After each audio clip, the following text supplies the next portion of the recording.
Hey, what's good, guys? DGE, Dolphin Gang Entertainment, it's your boy DG, and we back with another video. Y'all help me get to that 10K. That 10K is on its way. We just gonna be reacting to some of the Dolphin players, some of the Browns players before our game on Sunday. I'm pretty sure we're gonna win that game. I'm pretty sure about that. Ain't no way we lose. Ain't no way. Please don't mess up my ticket. Do not mess up my ticket, man. I don't know who the quarterback gonna be. Maybe Jameis Winston comes back, or they're gonna keep DTR in there. Maybe, possibly, I don't know. But y'all let me know in the comments. But first things first, Bradley Chubb, he not gonna be back for the year. Unfortunately, we definitely needed him. So I don't know. It might be over for Bradley Chubb as a Dolphin. It might be over. But let's check this out. Has been practicing with the team in the past few weeks. But head coach Mike McDaniel simply says he's not ready to return at this moment. Now, when asked if the team's slim hopes of making it to the playoffs played a role, McDaniel simply said, no. When healthy, Bradley Chubb is regarded as one of the most fierce linemen in the NFL. In fact, in his 23 games with the Miami Dolphins, Chubb has recorded 13.5 sacks, according to Pro Football Reference. Those totals, in fact, are among the best on the team. However, he's had several injuries hamper him throughout his career, including last year's season-ending knee injury. He's gone after the whole process that he could be Bradley Chubb for this football team, and he knows what that looks like.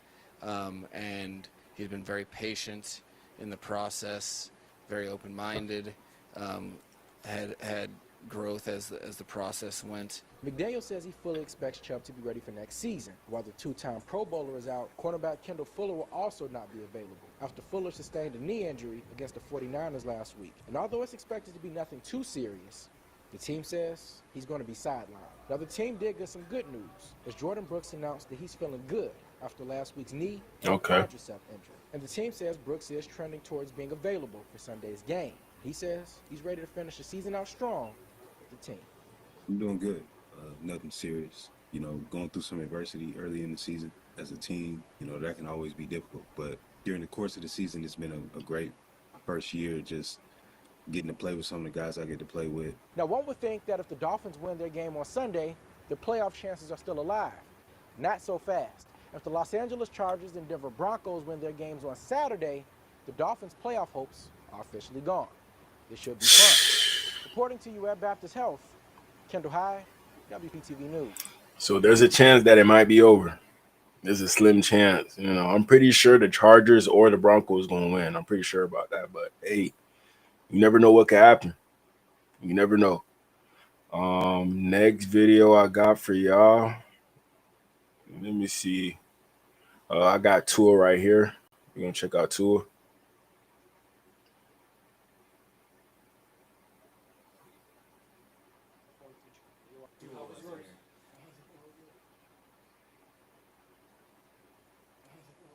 It was good. I wanted to ask you about Devon A-Chain. Yep. How did you know that he was as polished a receiver as he's proven to be? At what point did you realize that, and how does that help you? I would say I wouldn't have put him in that category as a polished receiver. I knew that he had great hands in practice and training camp. He showed that last year. But I would say you only really know until you have to go out and perform in. We put all your trading tools in one place. Now you can easily place A real scenario of a game, right? And he's definitely surprised me in that aspect. We know how fast he is when he has the hand or when he has the ball in his hands. We know what he can do, but I think that just adds another element to his game, and that adds another element to, who the matchup is out there with him, and how defenses want to play him when we have him out there running routes. We've heard a lot this season about the extra. A-Chain, he a receiver. He a good ass receiver. If Waddle go out, we could put A-Chain outside at X, at slot. It don't matter with A-Chain. He could do everything out there. Attention defenses give. He could do everything. Mm-hmm. I also think, hasn't that always been the case? But is there something specific, unique that defenses are doing more so this year? I would just say they sort of copy and paste what other teams have done to mitigate a lot of explosives going to Tyreek, but that's to be considered because he's been the number one player, ranked player in the NFL last year. So why would you not want to do that? You force everything else to go on other people, and if that's how I'm assuming this is how defensive coordinators are thinking, if 10 doesn't beat us, we can live with that. If other guys beat us, we'll live with our chances. That makes sense. That's why John Smith, he's snapping. Devon A. Chain, they still can't find a way to stop Devon A. Chain. But, sooner or later, we're going to make it all work together. We're going to make it all work. It just depends on the old line. We got to fix that first and foremost. Got to fix that. Made an extra point to get those reps in this week. Yeah, we got some reps. I think at this time of the year as well, guys are banged up, and it's sort of towing the fine line of, what reps are the reps that we need, and you go from there. 70% chance of rain at this time for the Cleveland 4:20-ish kickoff. And also temperatures in the 40s. Does the wetness actually more of a? It's gonna be cold and it's gonna be raining, so we're gonna see what happens during this game on Sunday. We're gonna see. Factor than the cold? I would probably say the wind more than any other element when it's a cold game. It's more so the wind than anything else. 14 degrees, but we'll see. Yeah, we'll see. You haven't had to be in that kind of the cold rain for a while now, right? What do you remember? I guess the Tennessee game. Yeah. Yeah. What do you remember were keys in preparation for that? What I remember was I didn't have a good game.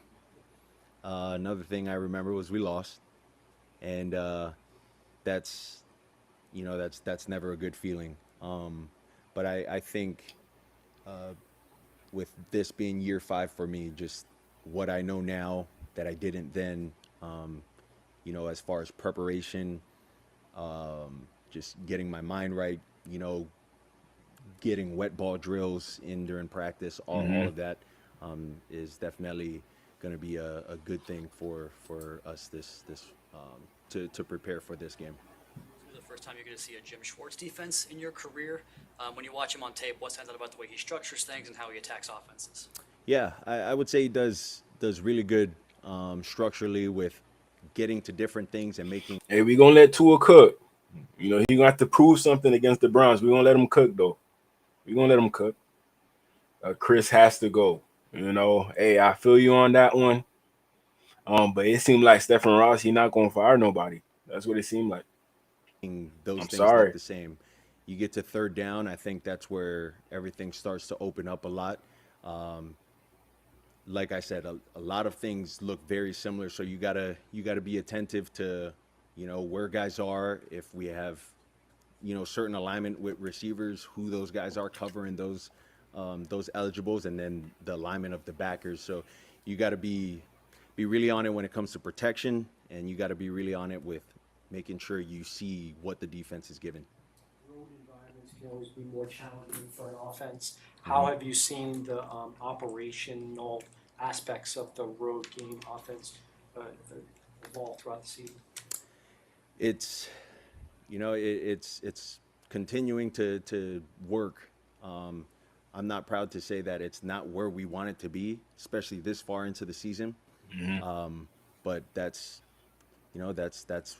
I think where we're at right now, and that's definitely going to be something we have to continue to get better at. Something we didn't know about until after your last week's press conference. Made it through the game, obviously, but is it something that's all right? It's good. It's just like anyone else on the team and anyone else around the league. You get banged up a little bit towards the ending of the year, so just got to take care of that. Yeah, I was a little worried because Tua, he had a hip issue, and that's the same part of him that got injured at Alabama. So I was like, I don't know, but he's saying he's fine right now. But we're gonna see based off his plan against the Browns. We're gonna see. What was it like to have Armstead, Kendall Lamb, and Isaiah Wynn all available to play last week? Oh, it was unbelievable. It was fun, and I think all those guys being in at once helped with our run game, as you guys can see. Hey, that's Tua telling y'all fix the O-line. That's what he's trying to say. That's what you're trying to say, man. Thank you for the donation. Uh, Mikey, appreciate it. $1. It'll help me go a long way. You know, appreciate that so much. And also, let me show y'all this real quick. If y'all want the jacket that I got on right now, it's all available. All you gotta do is scan the QR code, and you will end up on my website. Appreciate y'all. Love y'all. Let's get back to this. Practice today. How do you look? Obviously, we don't know the stats for Sunday, but how do you look? Yeah, Waddle looked good. He took some reps, and then you just want to be cautious with the amount of reps that he's taken as well. But for the most part, he looked great. His spirits are high, and hopefully he'll be ready to go this Sunday. With Jalen, his numbers against man coverage this year on third down are all really good. And obviously you guys have a rapport going back to Alabama, but it seems like you really trust him. I'm curious, what about his game makes him so trustworthy for a quarterback? I think he gives really good indicators for me. If I'm able to see the indicator of you left righting, I know, okay, like I know where to throw the ball. Just doing the fast math, A squared plus B squared, then throw it over there to where I know where he's going to be. And then vice versa, if it's an out route or an in-breaking route, a lot of the indicators that he gives really helps with the timing. I'm not sure if you guys have TVs on your plane that you'll take on Saturday. I'm not sure what time your flight is. But if it is available, would you watch any of the Chargers or Broncos games? The Dolphins need those teams to lose, and they're playing on Saturday. Probably. I probably won't be looking at that. They should go up there a little earlier, in my honest opinion, so they can get used to the weather. On the plane, I'm just looking over the plays for no more down and distances, just making sure that I got everything queued for the game on Sunday, going over third downs, and then if I have anything to talk to any of the guys about on the plane, just go and see if they're up. If they're not up, I'll just let them sleep and then get with them at the hotel. So that's sort of the process. If both of those teams win, then this team is eliminated before it plays on Sunday. Those two teams playing on Saturday. Would that alter anything in the way you approach a game? Just knowing the Nah. are out of the question. It can't. It can't.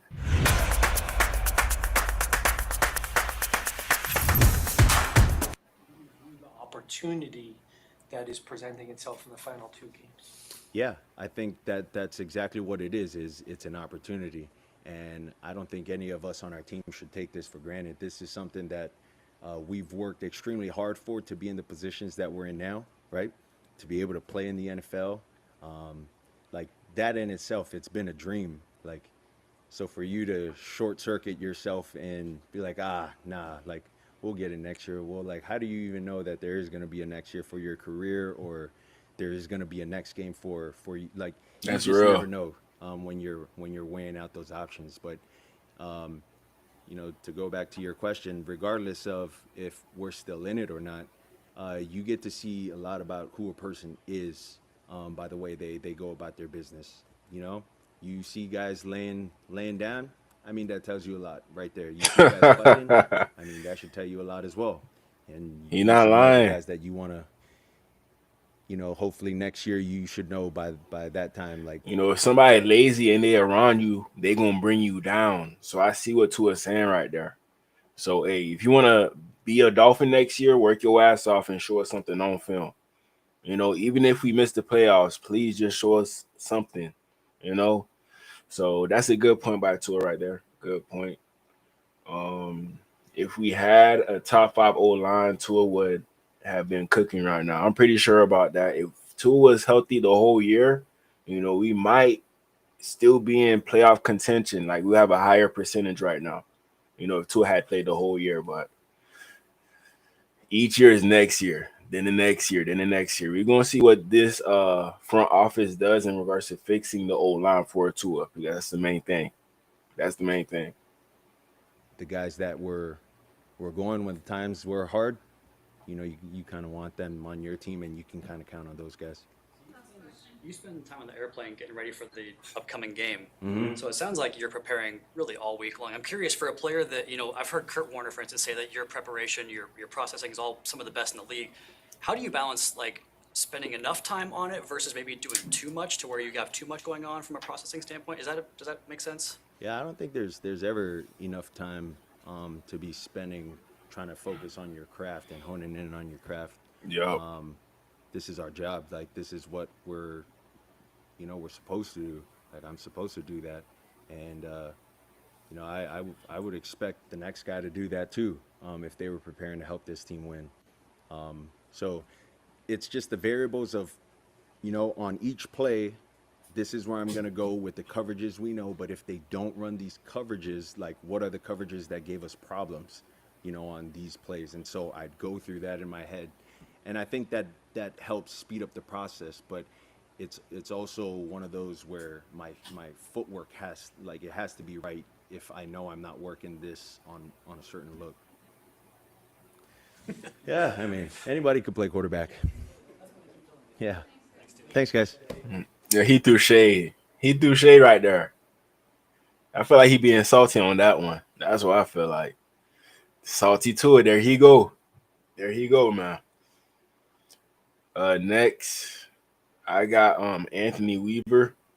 The defense, they've been playing solid for us. Jordan Brooks, he been a good signing for the Dolphins. Jalen Ramsey, he was better last year, but this year he's still playing good for us. D-line, Calais, we're going to have to lose him. I'm pretty sure we're going to lose him soon. We just got Shaquille Barrett back, but we waived him. So he might go to another team. So there's a lot of stuff going on with the defense. But let's hear out Anthony Weaver and see what he got to say. Want to invest more time in him as opposed to, say, someone else on the roster finding a veteran on the street? Oh, man. Again, I think it's just a testament to the kid and his consistency, right? He has continually developed all throughout camp and throughout the season.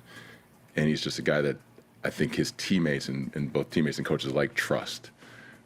That's not to take away from some of the other guys that are on the roster, too. I have a tremendous amount of faith in Ethan Bonner. If he's out there and he's on the field, when Saran Nielsen, what happened to him? Confidence in him, but in terms of the outside corner position, I think Storm has played his way into that role. Storm Duck, pretty much the backup cornerback. Kendall Fuller, he be in and out. He can't stay healthy. He can't. So Storm Duck, he been solid for us. He been solid. Not the best, but solid. The name of Zach Sealer, the Palm Beach Post most outstanding Dolphin of the year, even though there's 2 weeks left. Mm-hmm. But that's just my personal choice. How would you describe Zach in one word? Whew, that's difficult. One word. He is determined. Right. Wow. I think that's the word. Just because he's one of those guys you just think about his kind of path to the league, getting cut from Baltimore, had every opportunity to kind of go the other way and say, maybe this isn't for me. This isn't my path. But throughout all adversity he's faced in this sport, he has shown just a resilience and a true, determined attitude to persevere. So that's why. You had a 16-year-old four-star defensive lineman at Christmas dinner there, and he said, hey, what would you tell him about Zach? Like, hey, watch this or know this. Yeah, I would tell him, if he was at dinner, I'd make sure he was around me every day so he could see more of the ins and outs of what Zach does. Because I think it's truly his day-to-day operation with how he approaches all aspects of work, which is why he has the success he has on Sundays. Mm-hmm. Jordan Zach Sealer, I think he was a UDFA or he got drafted in the 6th or the 7th round. He really came up. So you're going to see that demeanor from somebody who was a 6th rounder, UDFA. They got to work for everything that they got. They definitely got to work, man. So Zach Sealer, I'm pretty sure he's going to be on the team next year. It's just Calais. We don't know about him. We might have to spend a first-round pick on a D tackle just to replace Calais Campbell. We might have to. We saw the play with Deebo Samuel there toward the goal line. Mm-hmm. I think George Kittle also got him earlier in the game. But on both of those, it looked to me like Poyer came in with bad form, head down. Is that the case? And if it is, do you talk to him about that, or do you just think he's a vet, he knows what he did wrong? Yeah, I think singling out Jordan in those two particular instances are kind of, that's rough to me, right? It's not like the two guys you mentioned, like Deebo Samuel and George Kittle, are like me and, Brian Duker, who's going to be up here later. Those two guys are obviously physical players, and they make a lot of people miss tackles. I watched the game yesterday. I'm sure, I'm sure D'Amico on the other side saying, "Hey, we got to contain Lamar Jackson. We got to keep him in the pocket, guys." Right? You go into it with those mindsets, but there's some great players out there, and they force you to sometimes, unfortunately, look bad on defense. So yeah, could Poe run his feet? Could he go lower? Can he make sure he wrap up? Yeah, we can talk about that till we're blue in the face. It's a bunch of coach speak, but those guys are going to make plays too, and we got to make sure we get more people to the ball so we don't have those one-on-one situations. Well, a guy like Jerry That's Jeudy, smart, who that's has smart. not had the production early in his career, gets to Cleveland and takes off. We knew he was talented as a first-round pick, but now the production matches the talent. What's changed for him in Cleveland to make him so? Yeah, Jerry Jeudy, he been snapping. Jerry Jeudy.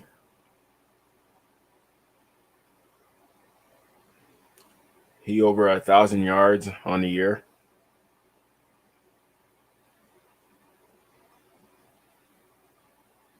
'72 receptions, 1,072 yards, 4 touchdowns. I'm trying to go to his game log real quick. Yeah, y'all can see. He had 235 yards in one game. 235 yards, man. That's crazy right there. Jerry Jeudy, he from the crib, man. He from the crib. Broward.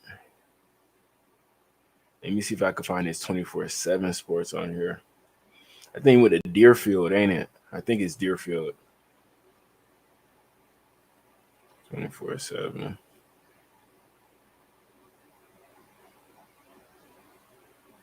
This is like Calvin Ridley after Calvin Ridley.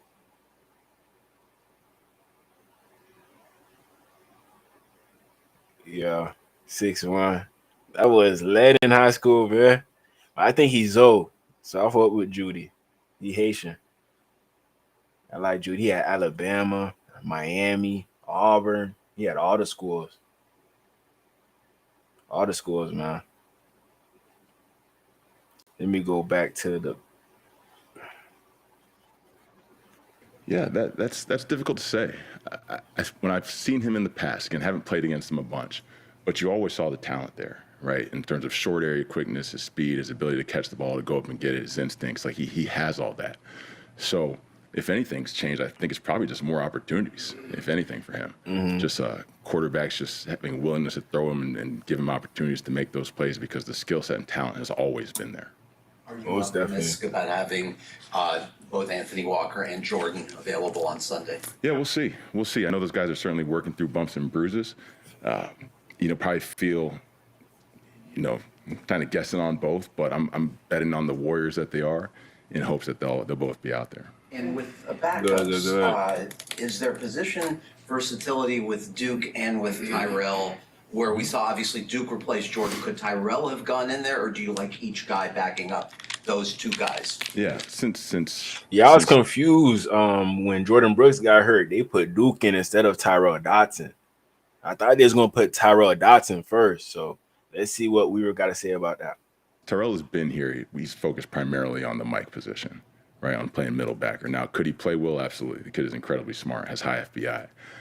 Duke has played them both. So we have a tremendous amount of confidence going out there and execute. Really, he's played some Sandbacker for us too. So you talk about just a multitude of skill sets for him. He's played all over. So we trust him in whatever backer role he happens to be in.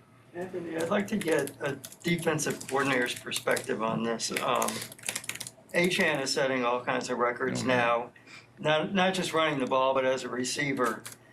I know there aren't a lot of players who can do what he can do in this league, but when you go against someone like that, what sort of headaches does it cause for a defensive coordinator that other players would not? Yeah, he's an absolute nightmare. And I imagine, again, I'm not trying to put this tag on him, and he has a long way to go to reach this, but I imagine coordinators were having the same conversation when they were facing Marshall Faulk, right? A guy who from the backfield could definitely hurt you, can run with physicality, can hit you on the edge. But then when you split them out, particularly if you're matched up against the backer, you have no chance. No chance. When you're facing guys like him, you got to be cognizant of where he's at every play, and it's probably going to force you to play more zone than you want to. Memories of Mike 10 years ago when you guys were together in Cleveland, where you returned this week. Oh man, we were a lot colder than we are now. But Mike was as hard a worker from a coaching standpoint as I've ever seen. You hear just nowadays, even now, he still gets here super early, stays super late. Probably doesn't stay as late as he once did because he now has a daughter, right? It's important that he gets home and spend time with her. But even back then, as I don't want to say younger coach at that point, he was probably 10 years into his NFL career. But I saw very early, like, when we talked football, he saw it differently, right? I would always leave every conversation with him thinking like, oh man, he gets it. He gets the big picture wise. And then when you would talk to his players in the wide receiver room, you could just tell they had a genuine appreciation and love for who he was and how he taught. So, yeah, man, I love him. And even back then, I kind of knew this was coming. High praise for Coach. High praise. Decision with Chop to have him play, it's obviously been substantial playing time. You've gotten great production. Less than Ogba each week. Is that because of a desire to have Quentin Bell in on run-heavy downs? Is it you need to see more from Chop? What goes into that? No, I think it's just making sure all those guys see the field because we think they can impact the game in a multitude of ways. Chop, I think, again, the more you play him, he's going to be efficient at everything, right? Run game, pass game, all of it. I think he's really gotten to the point where he could do that now. But Ogba's a bigger body, right? And sometimes you want those bigger bodies out there to set a more firm edge and do things of that nature. That makes sense. You have Q Bell, who probably a little bit more proficient in some of the things we do from a pass coverage standpoint when he's out there. So they all have a multitude of skill sets, and we just kind of try to blend them in based on what. So they're gonna put Ogba in there when they want to stop the run. They're gonna put Chop Robinson in there most of the time because they're trying to get to the quarterback or they want to stop the run at the same time. If they know they're going to pass it, they're probably going to put Quentin Bell in there. So that's what he mean by that. That makes sense. What we think we're going to get schematically from the office in that particular time. And with Cam Good, how do you make a decision on how much to incorporate in defensively? Obviously, he hasn't played in a year. He doesn't have a ton of defensive snaps on film, body of work. Yeah, I tell you what, when I didn't know much about Cam coming in, and I knew he was battling through the injury. You watched some limited snaps from a year ago, and you saw something there, but you knew he was still a fairly young player, particularly as an edge defender, right? Mm-hmm. But man, he has a skill set, and he works so hard that you can easily see how that will translate to success in this league. I think particularly once he gets a full offseason of just training his body and getting bigger, he can be even more impactful. But when he's out there right now, we have all the faith in him to go out there and execute the jobs we need him to. How has Chop responded to the... He might stay on the team next year. He might stay on the team if they have that much faith in him. Who knows? Unfortunate reality that he will not be able to participate this season. Yeah, I think we were all cautiously optimistic that he'd get out there and play this year, particularly with the severity of the injury he had. It was incredibly encouraging to see him go out there these past 3 weeks and play. And I hope that provides confidence in what he can be when he does come back. So, he's probably disappointed, right, just because he has put in the work. But again, I hope that he feels confident that when he does return, he'll be everything he was and more. I want to ask you about, shout out to Chubb, man. Obviously, we've talked to you all year. You always say points is which that's the number one for Rob. Yeah, for sure. You're number 8 in yards allowed. You're number 10 in points allowed. But yet you guys don't get many sacks and you don't get much turnovers. Why do you think you're having this level of success you're having as a unit without the big play production? Yeah, I think it's just that.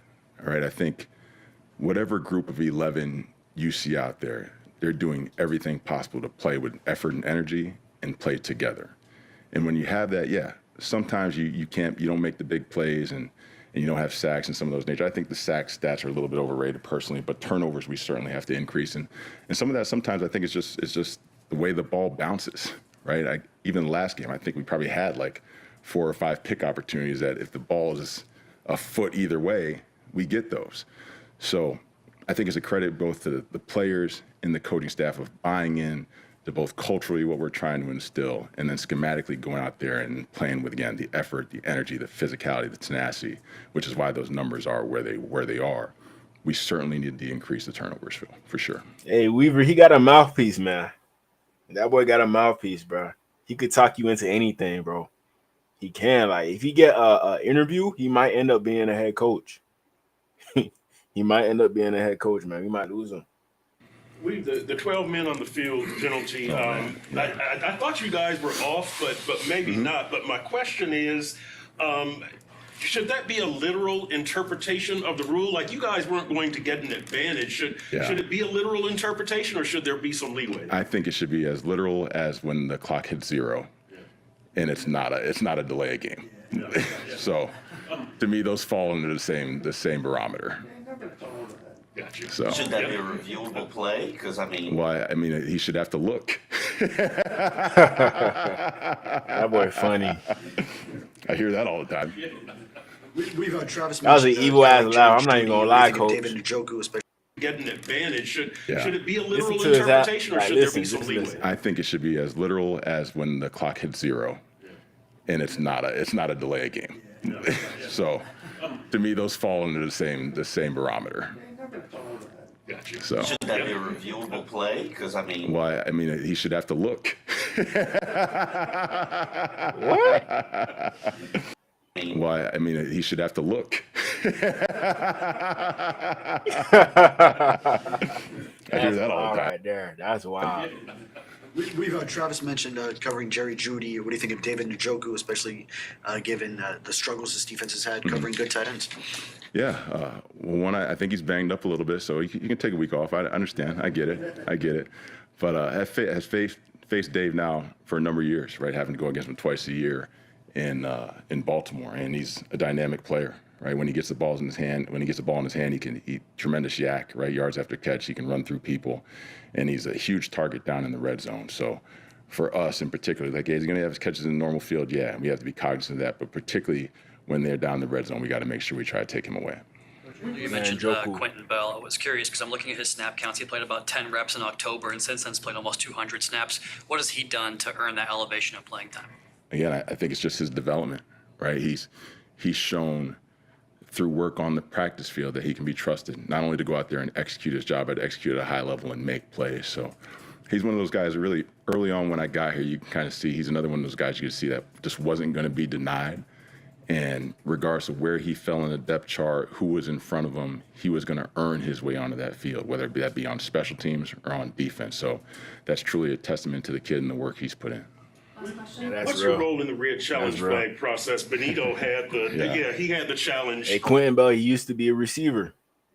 Now he's playing DN. 53-man roster on the Miami Dolphins. Anything is possible. Last week, the play. What did they ask you? What do you think, or do you contribute a thought? How does that work? Yeah, I don't have much contribution into it at all. That's truly a decision that comes from Mike and whoever he listens to on the other headset. So on the right guard thing, was the thinking with you and Butch and Mike that you would eventually like to settle on one guy? Or right here we have the OC, Frank Smith. Let's check him out. Let's see what he got to say. do you like the idea potentially the rest of the way of the platoon? I think that it was a solution towards getting Isaiah involved. You know, Liam's been working through some stuff, so ability to get guys fresher through the course of the game. And we think it boded pretty well. And, you know, each week we'll evaluate what's best for the opponent to put our guys in the best position possible. So, yeah, we're very pleased with how it worked out last week. Frank, on the pass that Tua throws to Tyreek in the end zone and it's tipped, Tua took a hit on that.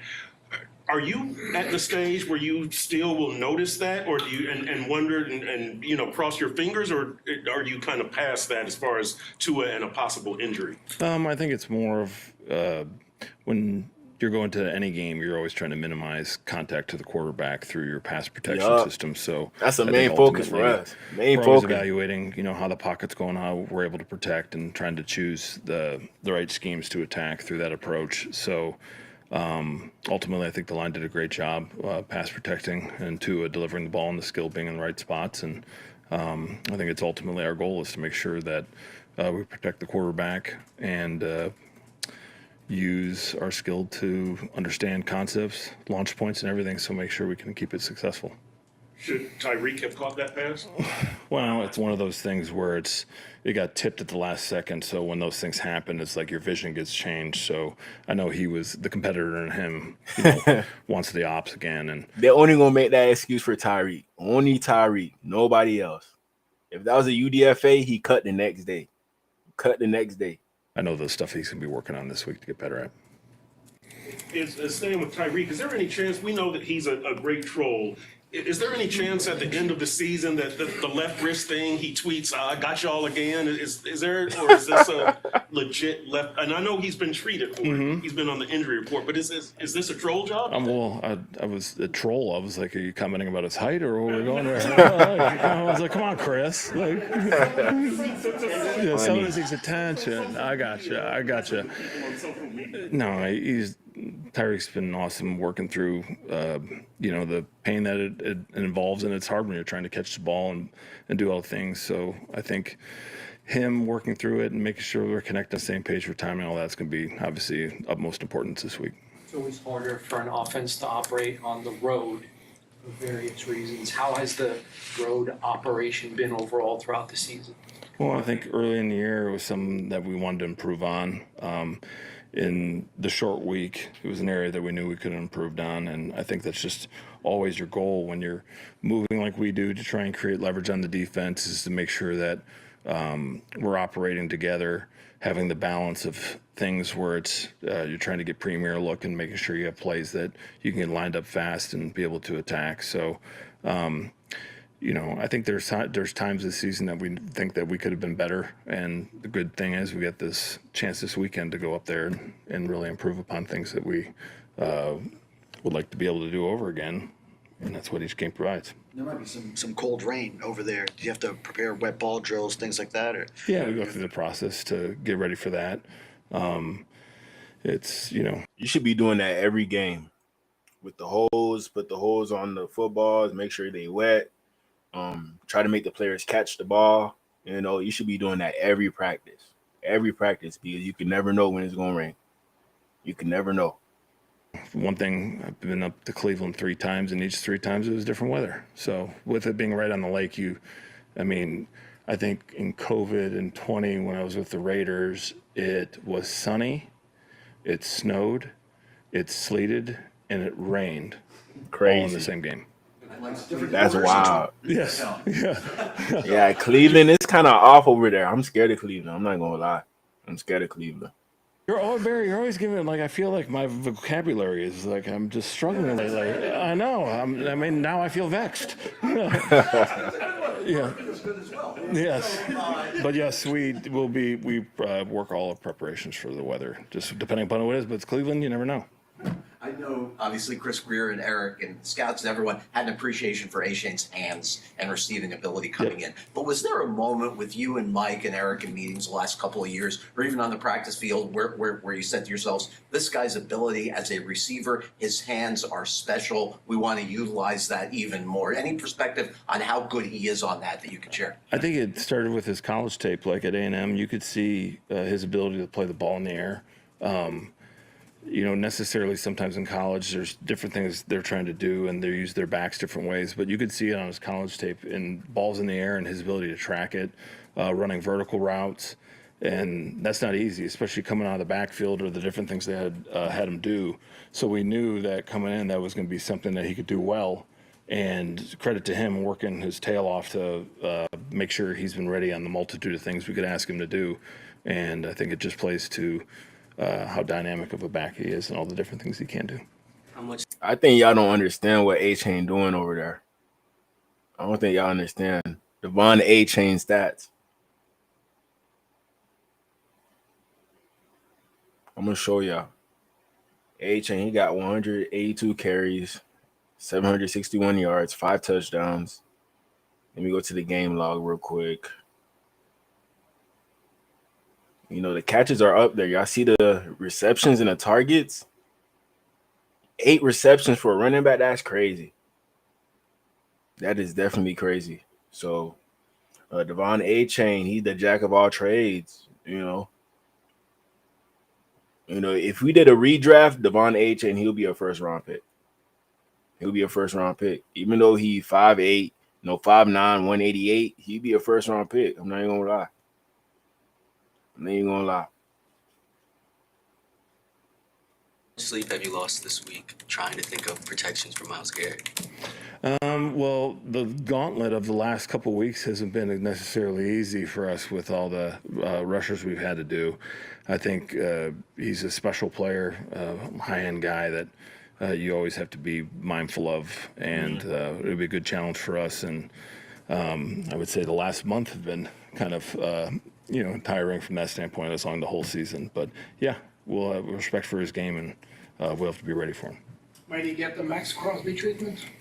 There's a multitude of things that we'll have to do, because with him, he's a very talented guy, and I think that the different variables that we'll have to do will, when you have an elite guy to that level, you can't just do one thing. You have to do a multitude of things. So he gets high-level treatment like, Bosa. Go to Wes Welker. Tyreek, obviously, the numbers aren't at the standards. Do you think, and a lot's obviously been made the last 2 weeks of catchable balls, has he had a good year in your mind? Has he had a year that you both agree is not up to what he's capable of? Yeah, I mean, I think every year is kind of different, in the way people play you, or, anytime you have as much success as he's had in the past few years here, obviously people are going to spend time and try and find ways to, make it harder for him and all those different things. So, I don't look at it that way. I'd see, what I see on film, and as far as the execution and doing his job on a play-in, play-out basis, I think has been really, really good. I'd have to. He talking about the blocking. He talking about the blocking. Like Tyreek Hill, he a good blocker this year, but we want to see stats. We want to see numbers. Tyreek, he don't got that this year. He don't.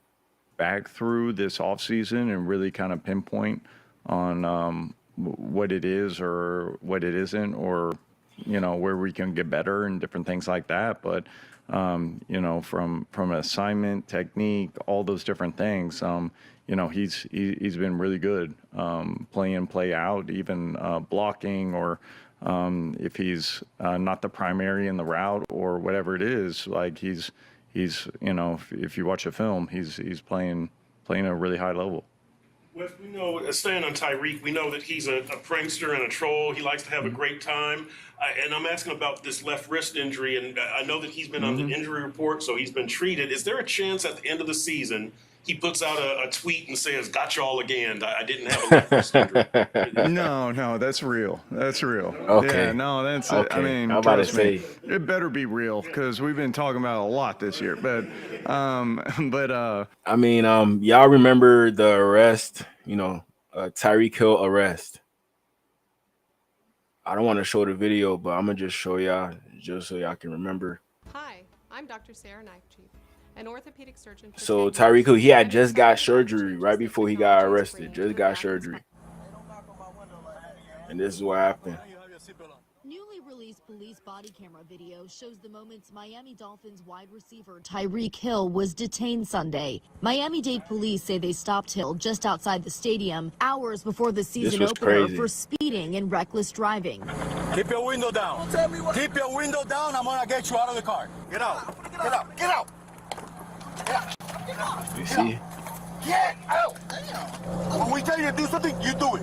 Just look what they doing to his wrist. So something probably happened at this point, but who knows? Because after this point, Tyreek Hill, he ain't put up the stats that we expected him to. The first game he had 130 yards. Then after that, no numbers.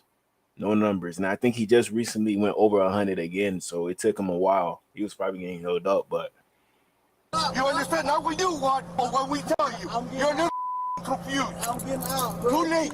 Too late. All right, too late. Bro, do what you gotta do. We are. We will. Officers then taking Hill to the curb, appearing to force him to the ground before handcuffing him. Hold on, bro. I just had surgery on my knee. I just had surgery on my knee, bro. I just had surgery on my knee, bro. he said his knee. You know, did he mean his wrist or his knee? What did he mean? I just heard you in your ears when we told you to put your window down. Bro, chill, bro. Teammates arriving at the scene, later handcuffed by police too. Towards the end of the incident, officers trying to explain why they initially pulled Hill over. Driving reckless, that's behind the turnpike, and that's the reason. No lie, this was a whole situation, man. Saying you were driving reckless. But I don't give you no reason to pull me, snatch me out my car, dude. Hill, who was released and went on to play in the game, responding to the body camera video, telling NBC he's embarrassed and shell-shocked, insisting he wasn't speeding or being disrespectful. If I wasn't Tyreek Hill, Lord knows I probably would have been. You would have been locked up. I don't like dividing people, man. I like bringing people together. The police union that represents those officers claiming Hill was not cooperative. Hey, this probably messed up our season. I'm not even gonna lie. This probably messed up our season. The Miami Dolphins saying in a statement, while we commend MDPD for taking the right and necessary action to quickly release this footage, we also urge them to take equally swift and strong action against the officers who engaged in such despicable behavior. The police department opening an internal investigation and placing one of the officers involved on administrative leave. Rena Roy, ABC News, New York. Yeah, that shit went deep. It went deep. And let's look at Tyreek Hill stats. Tyreek Hill stats. Since that game, 130. He went 130 on this game against the Jaguars in 24, 40, 23, 69, 8, 72, 80, 16, 61, 48, 83, 115 yards. 115 yards. So I don't know, man. After that arrest, he low-key fell off. Low-key fell off. He might hit 1,000 this year. He might, but we're gonna see. We're gonna see. But no, that's a real thing, and I mean he's been a fighter this whole year, just dealing with it. There's a lot of other guys with the same injury that have gotten surgery and gone IR, and credit to him for sticking it out and toughing it out and doing what he needs to do to help this team win. Wes, how's the level of attention he's gotten from defenses compared to the previous 2 years? Yeah, I mean it's I'd say pretty different. I'd say we saw some of the coverages, especially early on in the year. We saw them last year, but when they're basically taking two guys and putting them on you, it's tough. Just getting open one-on-one in the league is hard enough. But when you start using two people, that's when it gets tough. But it's been good to see, the emergence of Jonnu and Ashan and everybody else just kind of stepping up their game, to take advantage of some of those coverages. Fair to say that Tyreek kind of deserves almost an assist in those. Oh, 100%. No, I mean, we talk about even the run plays, getting two shell, if him and Waddle are in the game, a lot of people are bringing heat to us. So, it's just their presence a lot of times, opens up our offense, just by them being out there. I know it's an awkward question to ask. Teams definitely play us different whenever Waddle and Tyreek are not out there, because we're not the same speed team that we're used to having. So it makes sense. It makes sense. But you're always candid with us. Some receivers, obviously, when they get to 30, the level drops. With Tyreek, has the skill set diminished at all because of age? Is he just as fast? I was just thinking the same thing. No, I haven't. I mean, Reek is like one of those special athletes that, he'll be in his 40s running fast. I remember playing with Joey Galloway. I think he was like 37 or something like that, and he could still run. he could still had quickness at the line. Some of those guys are just different breeds that I don't necessarily you don't really put them on the metric scale of normal type of players. That's crazy. He's saying Tyreek Hill is not normal. That's what he's saying. That's what he's saying, man. So, hey, it's probably just the fact that Tyreek Hill, he not getting no opportunities. He not. They double teaming him too much. But Jonnu Smith, look what he doing. Devon A-Chain, he getting a lot of catches now because of Tyreek being covered up. So It's sort of a funny question asking a receivers coach, but the way A-Chan is catching the ball this year, how much do you work with him? Does he sit in on the receiving meetings at all, or? No, that's all Coach Dusville. That's all his doing. So obviously he's a really good player, really smart player. And does a great job route running, and then he's got really good hands. So he's definitely been a great player for us this year, and really just you see his game evolving as time kind of goes on. He the next Christian McCaffrey. I think McCaffrey, he over. He done. Ain't no coming back. Anybody? Is there a comparable? I don't want to go there yet, but it's up there. He's got a skill set and can do some different things that are pretty elite. And he's still a young player and still has some learning to go, but he's well on his way. You're thinking of 1 or 2 players this year. I am, but I don't want to go there yet. Has Malik shown enough to you where you believe he's an NFL rotation receiver for years to come? Absolutely. No, he's been awesome. His professionalism for a young player is about as good as anybody I've seen. All those things kind of, he practices, practices hard. He really on the details. He studies. He's on top of everything. Any questions he has, he's coming to me. So it's nice to have, a rookie that, is as polished as him and really wants to get better each and every day. And you start stacking days like that, it's just a matter of time. And I think he's shown that he definitely belongs. Yeah, Malik Washington, he real mature. Real mature. Let me check him out real quick, see what he did this year. Malik Washington, Dolphins.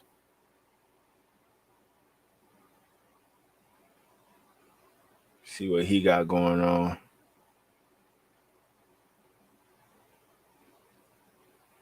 I don't know with this team and the small receivers, man. That's my only issue. I love Malik, but come on, man.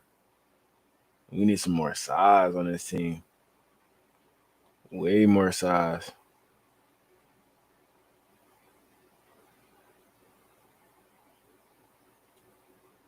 Game log.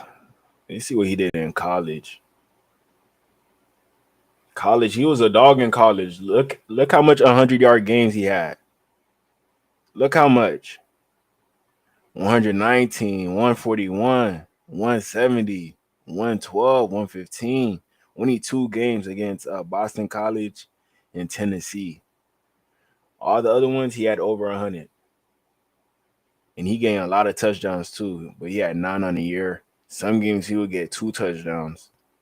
So Malik, he was actually a baller in college. He actually was. I have a very, very specific Waddle question for you. I was looking at his stats in third and long situations, and he has 8 targets on plays of 3rd and 7 plus, and he's converted 6 of those 8. So he's very, very adept at moving the chains on 3rd and long. Everyone knows about his speed, but I'm curious what other traits of his game makes him so valuable in those gotta-have-it situations. Yeah, I think even just his skill set at the line of scrimmage. Every day, it was almost like a couple years of just his releases are so much more dynamic than what he was using earlier on. And so I believe like his releases have by far and away the best, almost the best part of his game, really. just his skill set and being able to step outside his frame, and then the explosiveness that comes with that is pretty rare for an athlete. So he is fast too, which also helps and everything, but the releases at the line of scrimmage and really kind of nailing that stuff down.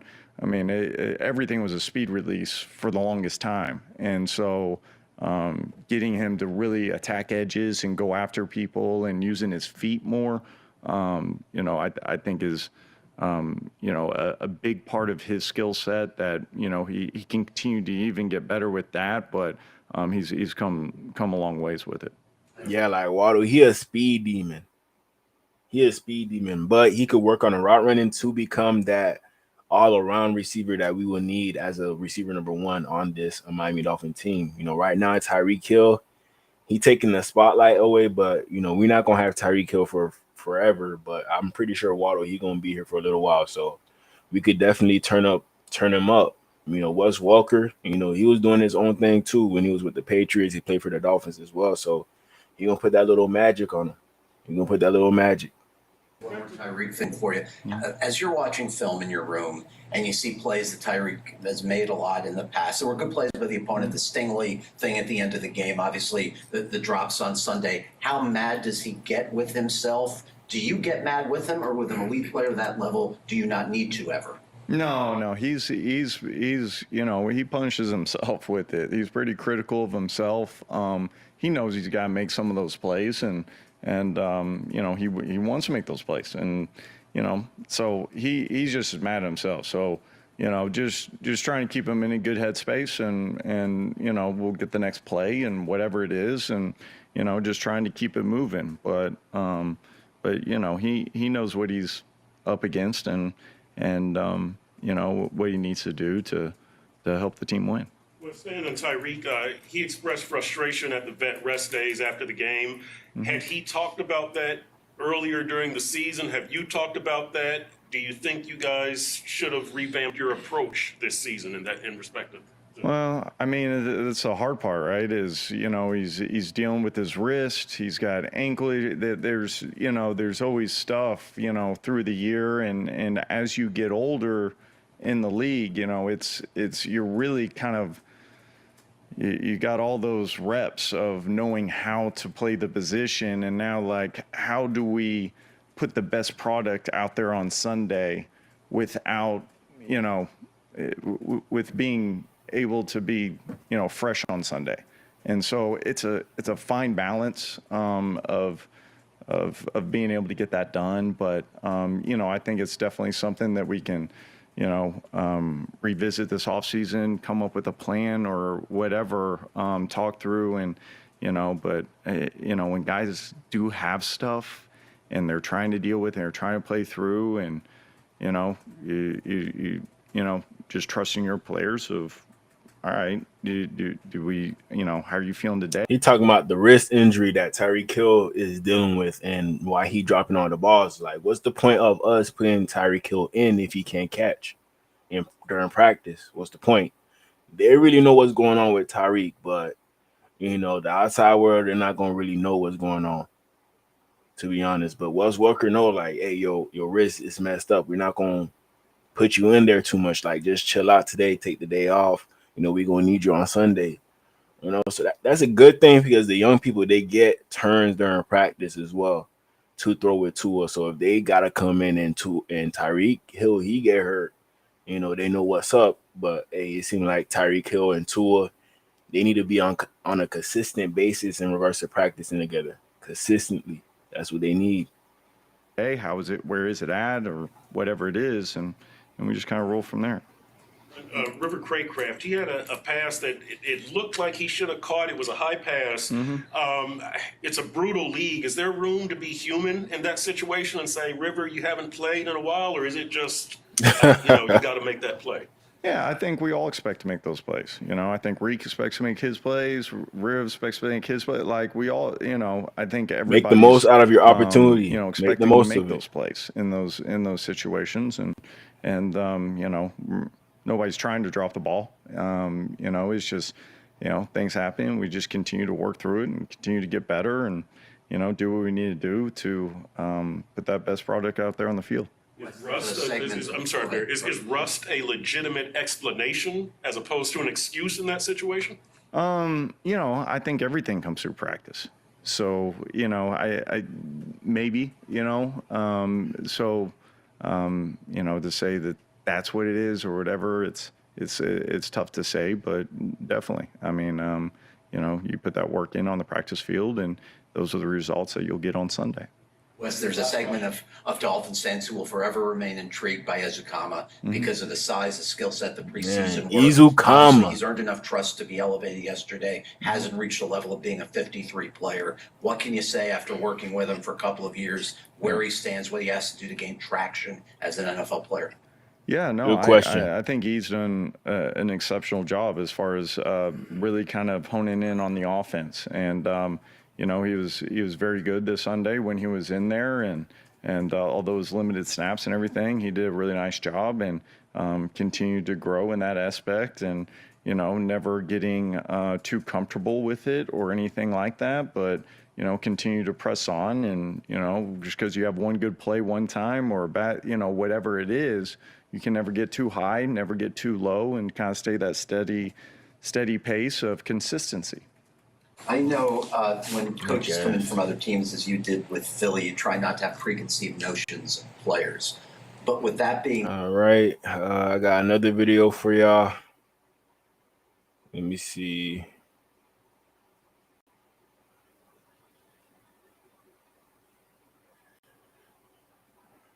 We got the Browns quarterback. I'm not too sure if he's playing or not, but I think he is.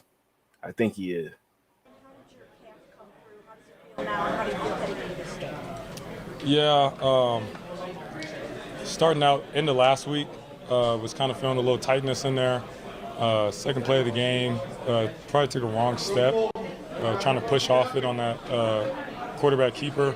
It just kind of felt like a big pop in there, like a big strain. Got back in here, got some treatment on it, feels really well right now. The guys in here have been taking care of me. And then with this schedule, with Christmas having off, and us coming in here on Tuesday, they gave me a little extra few days to let it rest up. So it feels great right now. It looked like you ran it pretty well though the rest of the game. Did you think it slowed you down at all? Nothing could ever slow me down if it's not broke or torn all the way off the bone. I'll play with any injury. And that sounds nasty. You sure about that, fam? You play with any injury? Come on now. Come on now. I know you love the NFL, but don't overdo it. If you hurt, don't go in the game. Do not go in the game. Chop Robinson will hurt you. He will hurt you. Kind of how I've always been, whether it dates back to college or whatever. I live for moments like those to, go out there and play. So I wouldn't want anything to take away from that. So. You had to throw a lot since would you like to see a little more balance in the play selection? That's not my job. My job is to go out there and run this offense and get us up and down the field and score each and every drive. And like I said, in each and every drive with a kick. And right now we're focusing on not trying to beat ourselves. The turnovers, the penalties, the things that set us back offensively is really the things we're trying to work to clean up. So. Dorian, we saw the clip on Hard Knocks where you're sitting in the room with Jameis and he's kind of walking you through his weekly routine, what he does each day of the week.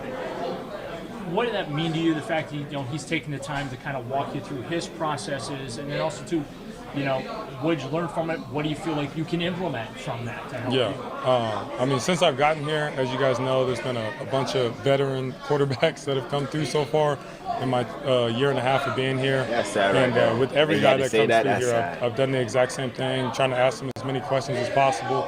Like I said, I'm still a young guy, so trying to build up my routine. Yeah, he got advice from too much people at this point. Way too much people, bro. Deshaun Watson. Who else? Jameis Winston.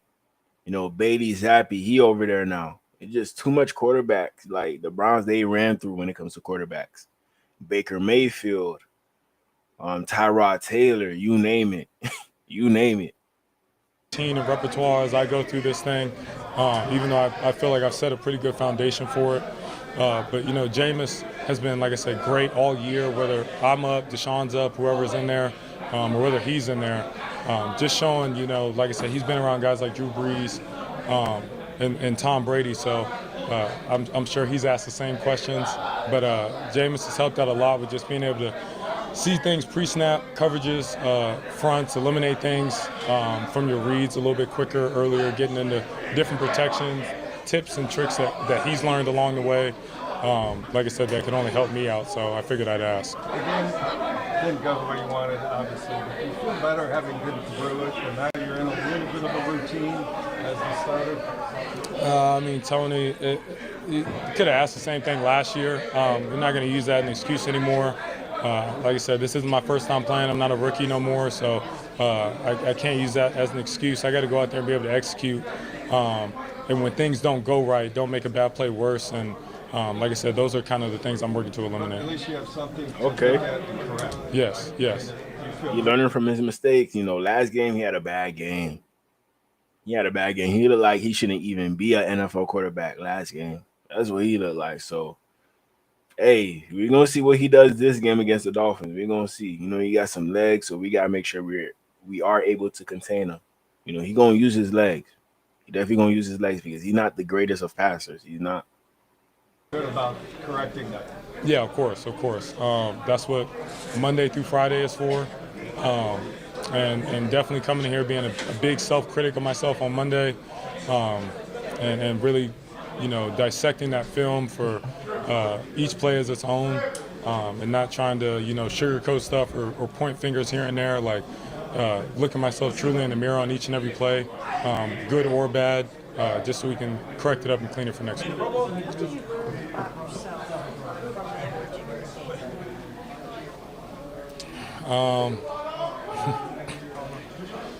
That's a good question. That these guys, they have my back. They were encouraging me not only during the game but after the game. I think everybody in here sees the potential, and that's probably the most frustrating thing to me is that I'm not showing it right now, and so that's what I'm working towards. Is trying to be able to put a complete full game out there on Sunday. So.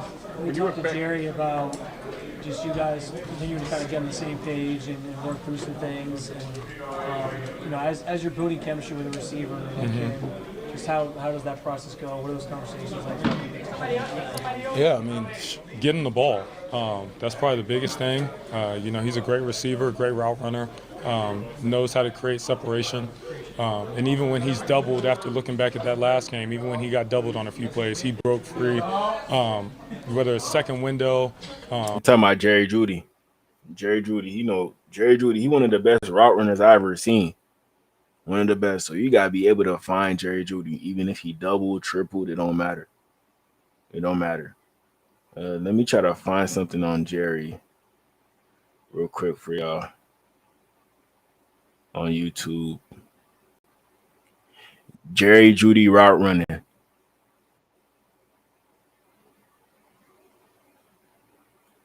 I gotta see if I find something.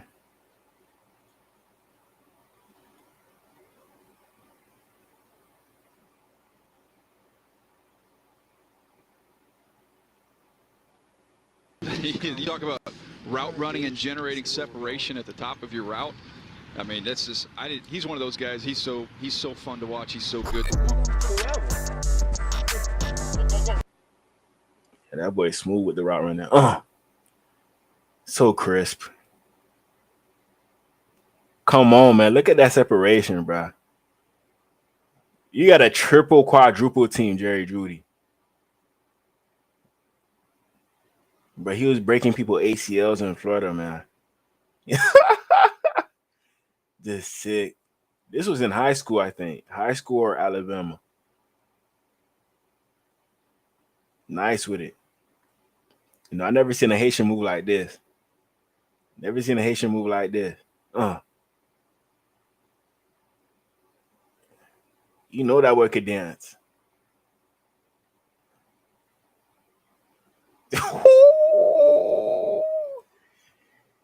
Hey, Jerry Jeudy, he will be the reason why I don't play cornerback. I'll move to DN or linebacker after going up against something like this. It's unfair right here. Imagine this going up against this.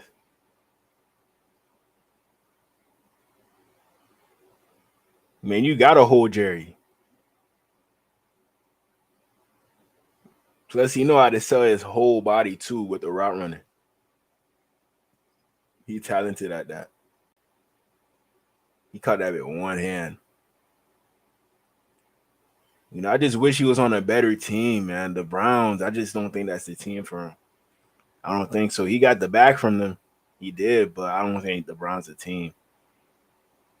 I know he missed the crib, man. I know he do. You know, I wanted us to bring him back with Tua.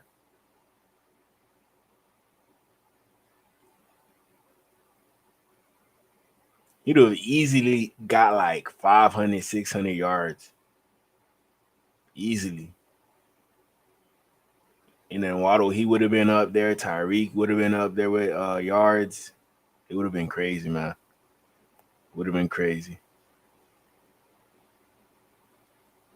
We're on a choice route, like just finding space.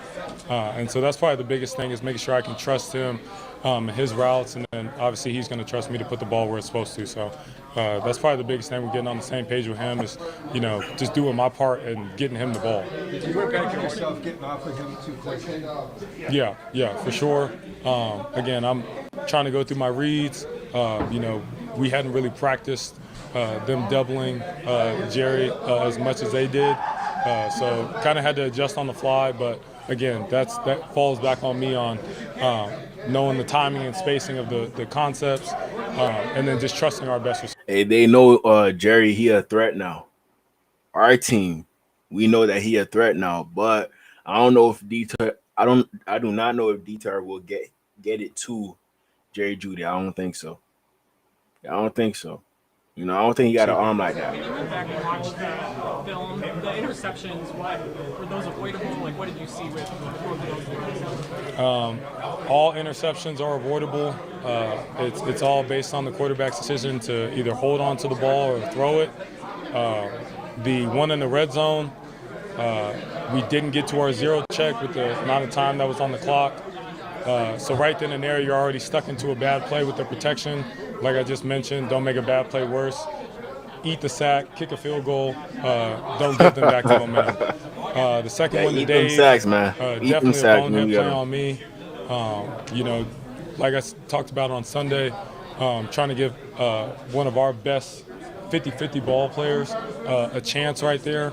But again, that goes back to, you know, don't put the ball in harm's way. The quarterback rule that lives for 100 years of don't throw late over the middle, and really just trusting my legs like I had been bragging about and talking about all last week, to be able to use it in that situation instead of trying to throw up a play. So when you went back and watched it, yeah, so he got too cocky in regards to his legs, and he think like he Lamar Jackson, but you know, this is the NFL, buddy. You got to be able to pass. If you don't pass, you're not gonna win the game. You're not gonna win the game. And once the defense find out that you can't pass, it's over for you. It's over. what could you have done, if anything, to help negate some of those negative plays? Right, I guess 5 sacks, and a couple of those runs. You know, the guy comes off the edge and tackles your philosophy. Is there something you could have done to avoid some of those? Yeah, for sure. Definitely the sacks. You know, it's a big emphasis for me this week is stepping up in the pocket. I did for the majority of the game, but like you said, a few of those plays, they caught me where it was a 6-yard sack instead of being a 1 or 2 yard sack, and we're in 2nd and 12 instead of 2nd and 15. And then really the run plays early on in the game, they had a great plan, blitzing the nickel. Wasn't too much I could do. It's not like I could have seen the rotation or anything with the motions. And so I'd say that was definitely a good defensive call on their part. But definitely the sacks, I could definitely do a lot better job in that area for sure. If you've been studying this Miami defense, what concerns you most as you prepare to face them? Yeah, it's a disguised defense. You know, they may not zero you or pressure you a bunch, but they're going to run a ton of games up front. They're going to switch the coverage on you every down and really try to make the quarterback think. So, again, that falls on me not putting the ball in harm's way and keep. Hey, I like him for an interception. I like him for an interception. So put it on your parlays. DTR interception. I like it. I like it. Us moving on first and second down, so we're not stuck in third and longs. You don't have David or said this game. How are you going to do that? Yeah, I mean, we didn't have said last game, and Dave was banged up for most of last game. So it's going to be the same game plan, same process for me in terms of going through my reads. Like I said, we still have Jerry, our best receiver, so really focused on getting him the ball. And then other than that, we got great talent in the receiver room and at tight end. Guys that I trust fully with Jordan Akins, Blake Whitehart, and then obviously E. Moore, and those guys that are stepping up in the receiver room for sure. So I have no worries come Sunday. I was just out there at practice today. You better worry about something. So, like I said, I'm not worried about that. Is it when Joe Burrow says to stick with your legs and keep that kind of reinforce? Let me check out their depth chart just to make sure. Browns depth chart.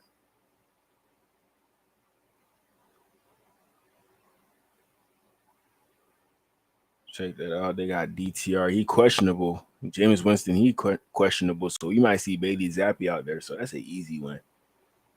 Easy win. Jerome Ford, Nick Chubb, he got hurt again. RIP to that boy. Got hurt again. Cedric Tillman, questionable. You know, so all they really got is Elijah Moore, Jerry Jeudy. You know, Cedric Tillman, he might play. He might play. You know, even the backups, I'm not really worried too much about them. The O-line, that's the main thing. Jack Conklin, he healthy. The left tackle, DeJuan Jones, he got hurt. Zedrick Wills used to play with Tua. He got hurt as well. So the O-line could be had, man. So I think Chop Robinson, he going to have another good game. D-line. Hey, they got a D tackle in there. Michael Hall Jr., he's having a good year. You know, he got suspended a few games, but he came back, and he's a decent D tackle. A decent one. Isaiah McGuire, a rookie, you know, based off injuries, you know, he's getting his shot, you know, alongside Myles Garrett on there. But we've seen Teron Armstead stop Myles Garrett a few times before, so I'm not worried about Teron. I'm not worried about Myles Garrett currently. I'm not worried about him. You know, Jeremiah Owusu-Koramoah, he got hurt. So that's a good sign right there that we're going to win. And, you know, the backup linebackers, they're okay, but they're not a J-OK. They're not him. They're not. They got Devin Bush. He's from Florida, actually. I remember him. He's a decent linebacker, but I don't know if he's going to be able to stop our guys like Jonnu Smith. I don't think so. You know, they got Denzel Ward, Cameron Mitchell, Mike Ford. So I think this is going to be a good game for the Dolphins. We're going to definitely win this one. We're going to definitely win. Let me see where I was at. Your own beliefs? Yeah, I mean, we both are coached up by the same trainer in the offseason. I watch a ton of his tape. Me and Jameis actually talk about how efficient he moves in the pocket. It's something we try to emulate. But yeah, when one of the best to do it right now in this season tells you something like that, and it's obviously something I already know, but just to hear from him, you know, it means a lot. So going into a game, you obviously know on each play where potential escape routes are. How different can that be, though, from what happens in real time?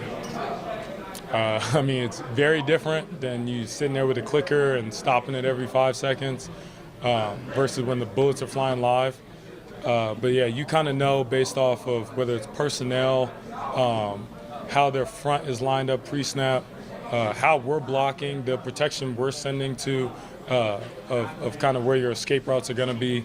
And then you also got to take into account where your routes are going to end up going to, so that way you have somebody to throw to if the defense does want to come up on you. So. Thanks, Roy. Thank you, guys. All right, that's it for DTR. Next we got Denzel Ward. You know, he gonna be the one going up against Tyreek Hill. He gonna be the one. So we gotta check that boy out. You gotta put some Buckeye gear on. See a lot of speed up there on that Miami team? Oh yeah, no question. They definitely got a lot of speed. A lot of talented guys out there everywhere, running back position, receiver position.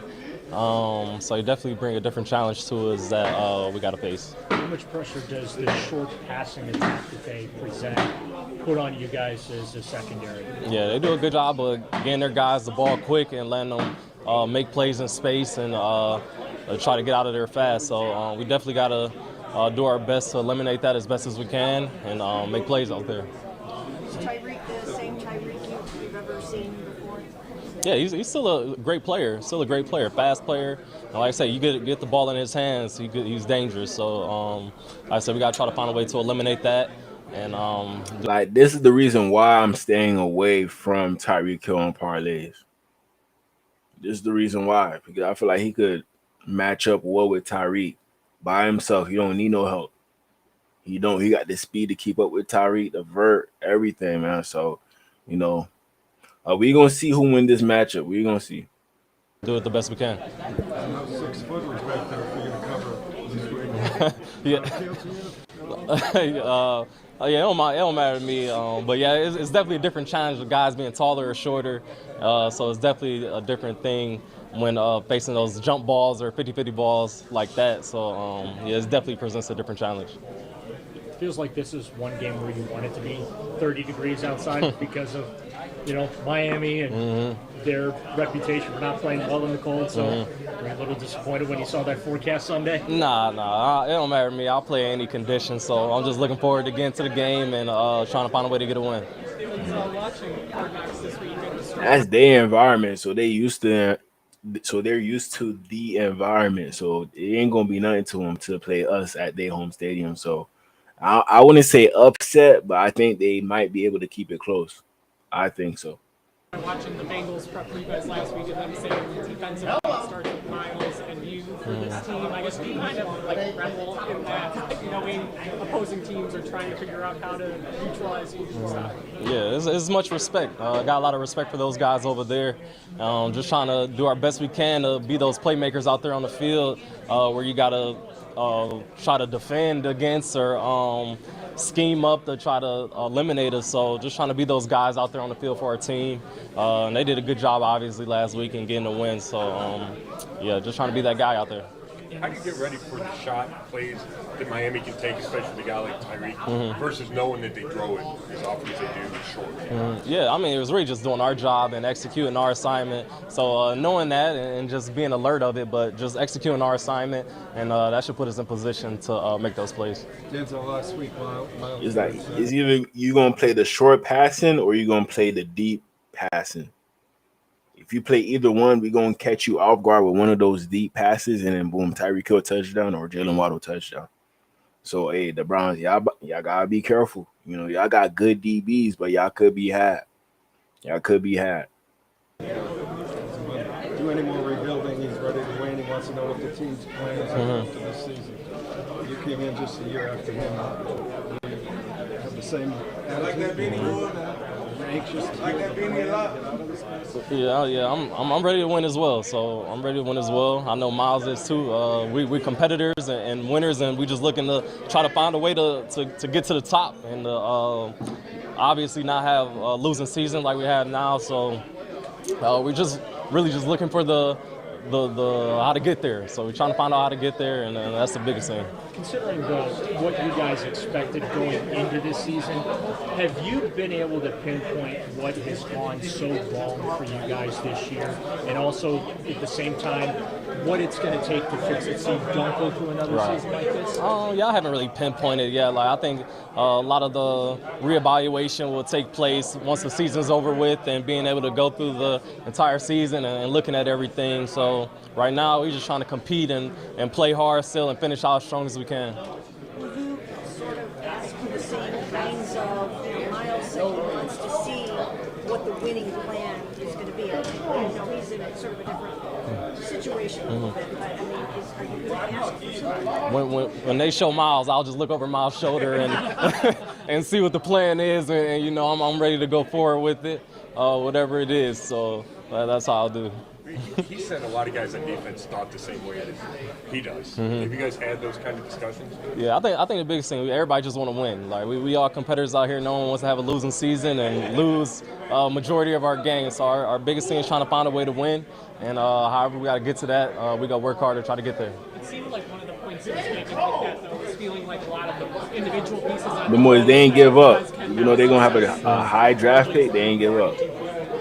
Yeah, I feel we could definitely have success. I mean, we showed spurts of that throughout the season, but I mean, we got to put it all together, offense, defense, and special teams, and try to find a way to play complementary ball. That's the biggest thing.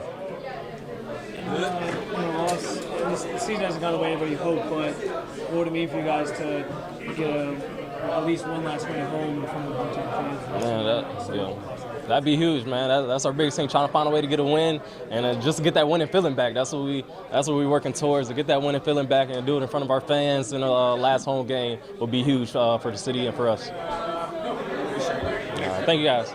But they're gonna try to win. What are you seeing on Tua this season? What are you worried? Here, Grant Delpit. This is the starting safety for the Browns. Let's check him out. No, he's been pretty good since he's got back. Fast release time, very high completion percentage. You know, it works within their scheme, so he's doing a good job. A lot of short passes, yeah. He's throwing shots. I'm feeling nothing it. really, you know. They can kill you short and then they can lull you to sleep throwing short and then throw it long. So we got to do our job either way it goes, but just expect what's coming. Does that put even more pressure on you guys, though, from a tackling standpoint, because of those short passes, to maybe take advantage of them and force them just into the short gains? Yeah, they do a great job of, you know, they know their personnel. They know they're not, you know, contested catches, you know, down the field guys. So they'll get them in space, let them run, and make us tackle. So That's what I'm saying. We need one guy that could be a contested, like a Devontae Parker out there. That's what we need. You know, they expecting all of our guys not being able to do what a big body receiver would be able to do. So we definitely need to change that this offseason. Please get at least one or two big receivers, please. Please, Mike McDaniel, I'm begging you. So that's the game plan, and you know, he's still studying it. Are they the fastest team collectively that you face this year? I would assume they're the fastest in the league, right? Yeah. What? Say it again? Yeah, I played him 3 times. Yeah. He beat me twice. Wait, no. Twice. He's salty. He mad. We gonna make it 3.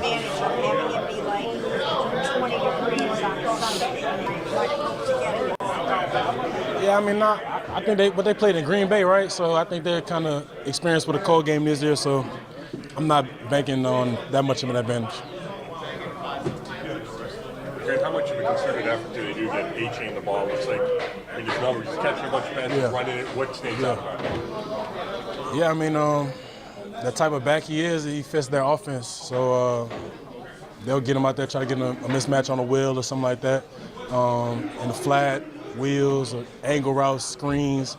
They got the most screens in the NFL by far, I think. So, you know, they try to give him the ball. They got like a lot of fast guys. So a D-line going to have to run. Our 3 techs going to have to get from that whatever outside nose of the guard to the sideline, and that nose going to have to get from that inside nose of the guard to the sideline. So This mean them boys, they've been running the pursuit drill all practice. The pursuit drill, just to make sure, like, we know that everybody going sideline to sideline, just in case if, you know, a D tackle could tackle A-chain with his size, get the ball out, boom, that's a turnover right there, simple. So the Browns, I'm pretty sure they practicing like takeaways and running to the ball. That's what they practicing. our D-line got to run, and we got to tackle too. How much would you like to, send the home fans with a victory in the season finale? Yeah, right. I mean, I think they deserve it. We're doing everything we can to win this game. So that's our game plan, and I'm doing whatever I can to win every snap. So we know that, and hopefully get the fans one on the last one. Do you guys as DBs like talk about this year, the turnovers and wanting to get more takeaways? I guess like how much of a topic of conversation has that been this season? Yeah, I just want to win, to be honest. I just want to win. So if the takeaways come with it, it does. But we got to do a better job of getting the ball, of course. but whatever it takes to win. Good. Thank you. It's too late now. Y'all boys need Cam Ward over there. Y'all boys need Cam Ward. Next, I got a little mic'd up with Myles Garrett. We're going to check that out. 1 second.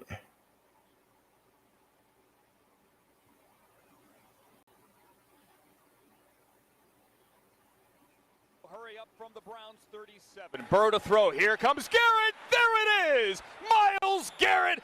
Welcome to the 100 Club. He takes down Joe Burrow. 100 career sacks for the future Hall of Famer. He set the Browns record against Bailey Zappi, now his teammate. And how fitting, Joe Burrow, man, he is harassed throughout his career. 13 sacks now against the Bengals. Myles Garrett, the first to get to 100 sacks before his 29th birthday with not a week to spare, Andrew. Unbelievable. An early birthday. Crazy, man. Crazy. 100 sacks, man. 100. He's automatically in the Hall of Fame right now. Automatically.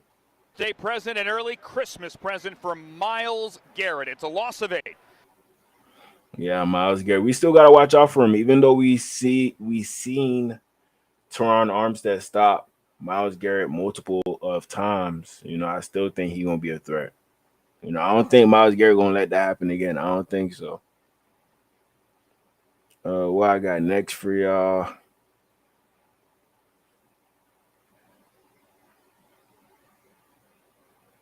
Hold on, I got Jerry Jeudy for y'all. That's what I got next.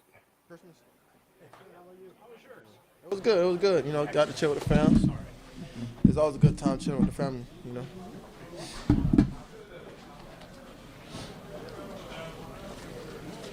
What do you think of Jalen Ramsey as a cornerback? He's one of the top corners in the league, you know. He's been doing it for a long time, you know, so it's going to be a good challenge. Jerry, when you look back at that Bengals game, were there more opportunities than, you know, the 3 targets and 2 catches? I know they were double teaming you, but when you went back and watched the film, did it look like there were more chances for you? You know, there were some opportunities out there, you know, but unfortunately we just couldn't execute at a high level, you know, so gotta find another way to do that. I know after the game, I know we talked about just like this week, spending some time with DTR and working through some more things and kind of getting on the same page and chemistry-wise. Just how's that process gone, and how have you guys kind of worked to continue to make the most of those opportunities next week? You know, DTR been doing a good job. You know, just been working. You know, we just stay in contact. Keep communicating what we see on and off the field. You know, that's the best way to do it.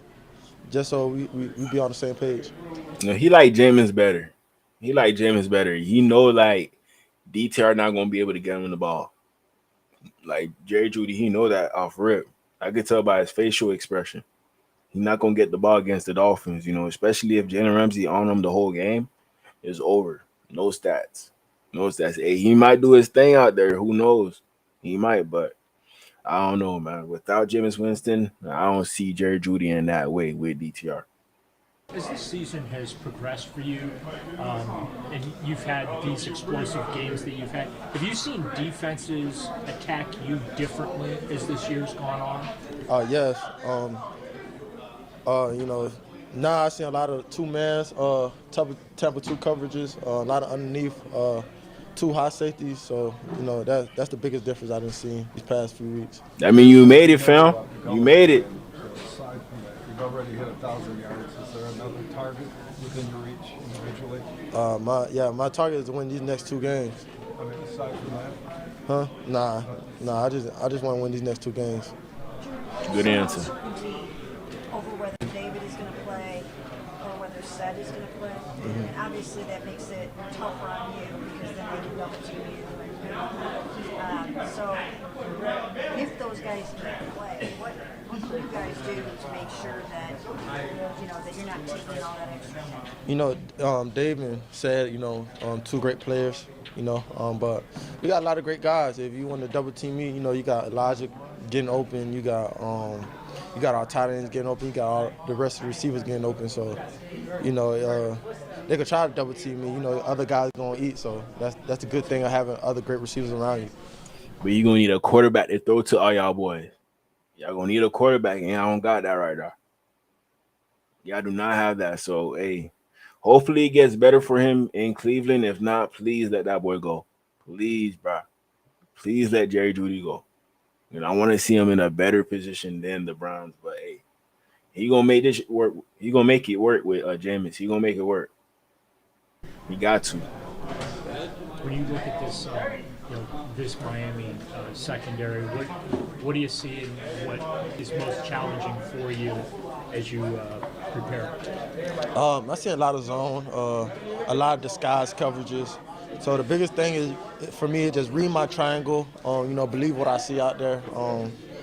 That's the biggest thing for real. Just making sure that I believe in what I see out there and don't let how they maneuver around on the field kind of mess up what I see. This is your last home game of the season. What have you felt from Browns fans, and what do you feel about playing in general, fans, and maybe finishing strong? I definitely felt since the first game, since the Cowboy game, I felt a lot of energy out there, a lot of passion. Unfortunately, we ain't come out with a lot the wins at home like the fans and we expected. But I definitely feel the energy. I definitely feel the support out there. Hopefully next year it'll be way better than before. Jerry, much like your 4 years in Denver, you had to play with a lot of quarterbacks. Yeah. And yet you've had your best season this season. So do you think you've turned the corner on your career? My bad. I'm Do you sorry. think you've turned the corner on your career with this season you've had? Oh yeah, for sure. The biggest thing is just staying consistent. That's where I'm at with everything right now. Just staying consistent, staying at just not a one-time thing. I could do this for the rest of my career, and that's what I'm gonna keep doing. With the DTR's ability to scramble, like he does. Like now you know the standards. Like if you have a receiver that ever goes over 253 yards, he's at least a decent receiver. Throughout his whole career. Like with Jerry Jeudy, I know he could be like a top 10, top 5 receiver. Top 10, top 5. He just gotta get that right quarterback. He hasn't had that yet. He hasn't. So I thought he was gonna get that with the Broncos. No, nobody. Maybe if he was still there with Bo Nix, maybe that could have worked out. But hey, he ain't live out long enough for us to see that. Now he got DTR. Hopefully Cam Ward could go over there. 2 Florida boys. No, I think Cam Ward from Texas. Yeah, he is from Texas. So, we gotta find him a quarterback, man. Find my boy a quarterback. We need that right there. We need that. Free plays with his feet. Do you have to go back to more of that scrambling stuff that you were doing earlier in the season?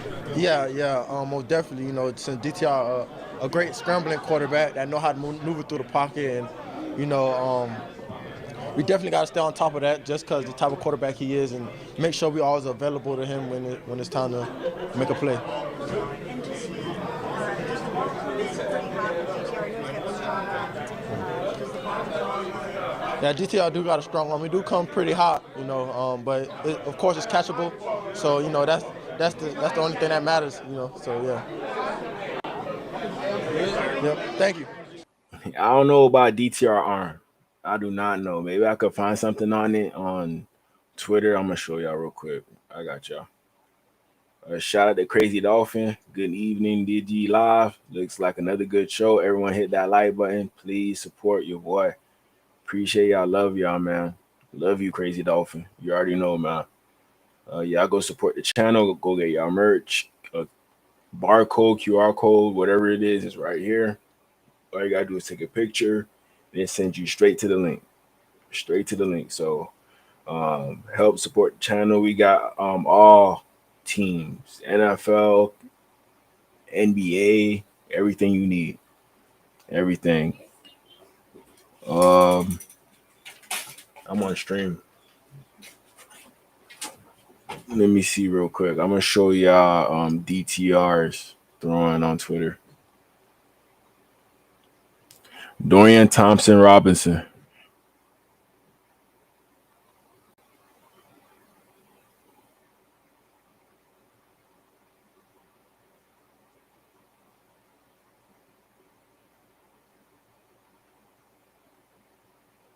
See if we got anything on here.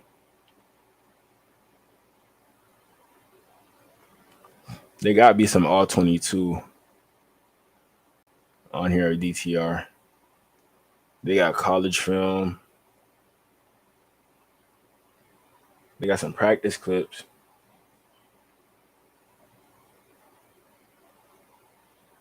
You know, DTR, he got a decent arm. Nice little spin. You know, when you're a quarterback his size, you really got to focus on being mentally sound as a quarterback. Mentally sound. Watch this play again. You know, he took a beating.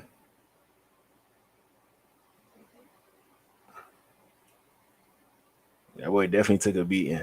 You know, stupid mistakes like these, like DTR, he's at risk of making them against us. He's at risk.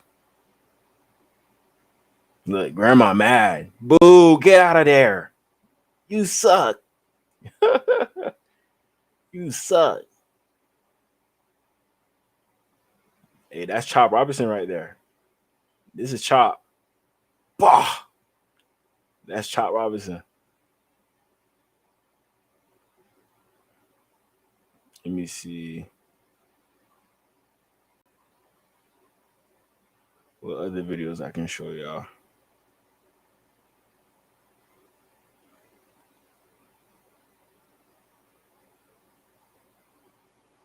Hey, what is this? Okay, that ain't nothing. A young player, Tom, that's really gotten better in every area. I mean, I can go back to when we first got Dorian, and some of the things were different in terms of calling the plays in the huddle and some of the cadence stuff at the line of scrimmage. So he's done a very, very good job of getting up to speed on all the nuance of the position.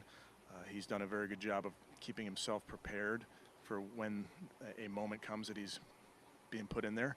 So he's really taken to the preparation part of this really well. Like, you hear the head coach talk about him in this way, but look at the stats that he put up.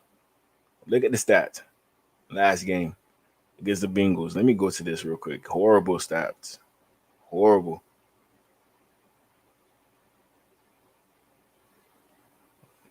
Let me show you. He went 20. I ain't shared the tab with y'all. 20 of 34, 157 yards, 2 interceptions. Just a bad day. Bad day. He got sacked 5 times, 9 carries, 49 yards. So he had a good running day. 5.4 average, but no rushing touchdown. You know, the best that I think that he could probably do is get a rushing touchdown against us. That's probably what's going to happen. Him and Jerome Ford probably going to tuck it in for a touchdown. They're not going to be able to pass it. They're not going to be able to. You know, our defense, they're playing well enough to the point where I think they could stop Jerry Jeudy. You know, but he's the main target, so he might still take off, get over 80 yards. You know, something like that. You know, big name players usually take off against the Dolphins. So Jerry Jeudy, he one of those big name players that I think that could take off. He definitely is. But with this type of quarterback play, man, that's not going to help Jerry Jeudy at all. Not going to help him. All right.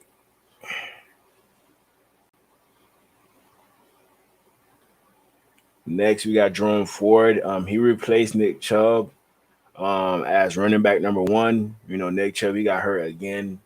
You know, he just got healthy, got hurt again. Like me, I would have gave up on football after that. I would have gave up. So I would be surprised if I see Nick Chubb come back. I would be surprised.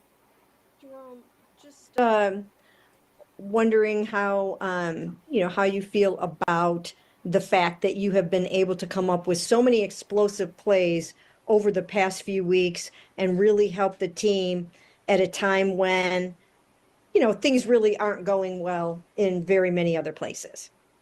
I feel like it's just a testament to our offensive line and the wide receivers blocking on the edge. Without them, I wouldn't make any explosive plays. So, I feel like all of us coming together and being able to hit on the same page consistently back-to-back weeks, I think we're starting to feel good about it. Okay, thanks. Let's go to Daryl.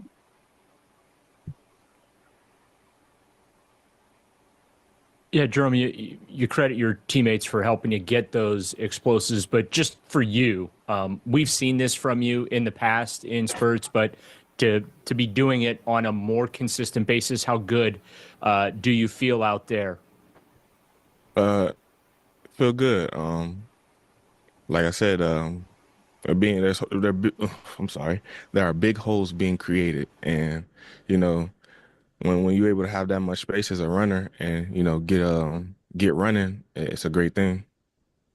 And just wanted to ask you about DTR yesterday. Real tough first half there. Not a whole lot went right, but then in the second half, he seemed to find a little bit of a rhythm, and the offense started to get it going a little bit. Just someone was in the huddle. What did you see from DTR, and how much do you think he can kind of build on some of the positives in that second half?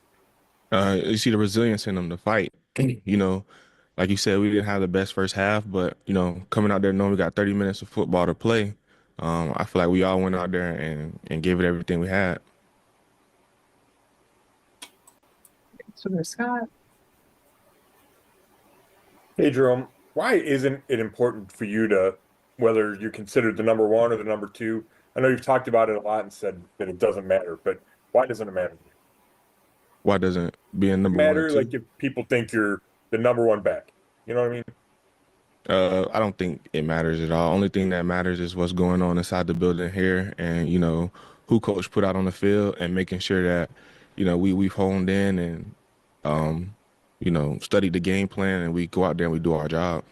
One thing about Alabama running backs, Jerome Ford, he used to be at Alabama, then he transferred over to Cincinnati. So he's used to like sharing the backfield with another running back. So he's not going to be greedy about it. He's not going to have no animosity in regards to it. He chilling. Nick Chubb, he hurt. So now he going to get the bulk of the carries, So I do think Jerome Ford, he could probably get a touchdown on the Dolphins. I think he can, since it's not going to work with DTR throwing. They're going to have to use their legs. Him and DTR, they're going to have to use their legs. Just like the Colts, what they're doing with Anthony Richardson and Jonathan Taylor, they're going to do the same thing with these two boys. That's my feeling. I mean, a lot of guys are going to try to run the ball. Care about that, right? That they were considered the number one. But it doesn't seem to be that important to you. Why? Why don't you think it's that important? The most important thing at the end of a game is a W. And no matter who's the number one, number two, as long as you did your job to contribute to that W, I don't think one or two matters. And then that catch, I like that demeanor. Okay. Scrambled left and threw it back to you. Kevin raved about it. What did you see on that play? We go over scramble drill after practice all the time, and just making sure that I'm in position. And I seen him look my way, and I know the type of guy DTR is. He'll get it to you. He'll make a play. So I just made sure I was ready to catch the ball. Gotcha. Thanks. Okay, do you have another question?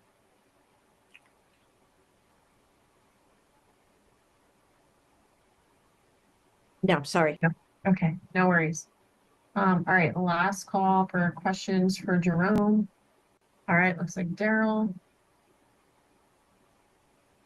Yeah, Jerome, obviously this season hasn't gone the way you guys had hoped. You've got 2 games remaining against Miami and Baltimore. Just, what's the mindset and approach as you guys, try and end what was a difficult year on a positive note? Continue to fight. We know those are 2 teams that are still in hunt for the playoffs, and we're going to go out there and we're going to try to win games. And, well, we know Miami in the hunt for the playoffs, so, we're going out there, try to win games, play hard, and send them home like we going home. Damn, you going to do it like that? You going to do us like that? Damn, fam. And just, how have you seen Kevin kind of handle this? When he came here, things really seemed to change around for the franchise, albeit maybe not smoothly with all the, quarterback injuries and stuff over the years. But just how have you seen Kevin handle the challenges and the difficulties you guys have gone through? He handles everything like a pro. He makes sure we get our work in.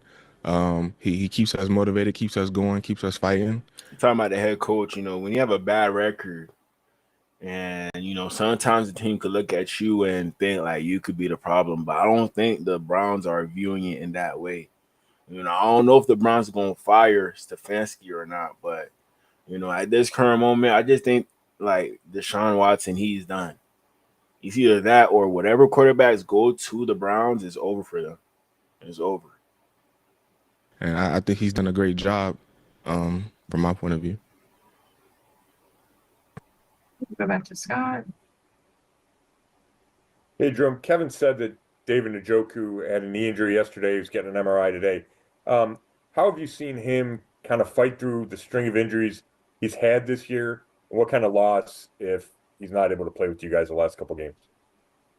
He's a real fighter. He's trying to do everything he can to get on the field. I can see him in the training room. It's frustrating for him to not be on the field and be out there and make the plays. But when he's out there, like that screen you saw yesterday, he's able to make plays and be a big help for our team. Thanks. Okay, last call for questions. Njoku, hey, Jordan Brooks, get ready. Jordan Brooks, get ready, man. That's gonna be a threat right there. That's definitely gonna be a threat, but we don't know if he's gonna play or not. A lot of dudes questionable. A lot of dudes. We gonna see. All right, thanks, Jerome. Appreciate it. Oh, hi, Jordan. I was just wondering, forgive me if you were asked this last night. I'm not really Right here we got Jordan Hicks, the starting linebacker for the Browns. Ever since JOK got injured, this is the guy right here. This is the guy. sure if you were or not, but I'm just wondering, how did you feel about some of the remarks that Miles said on Friday, if you were aware of them, when he basically said that he's going to need to see some kind of a plan for winning now for him to want to be back here. And he cited that he seemed to be alluding to the fact that, you guys as a defense or defenders or team leaders are kind of in this thing together in your. And for y'all who don't know, there are some trade rumors in regards to Myles Garrett. Myles Garrett trade rumors. There's some teams that are interested. The 49ers, I've been hearing about them. The Cardinals, that would be a good fit. I don't know. What other teams y'all think? I'm trying to see like a top 10 group.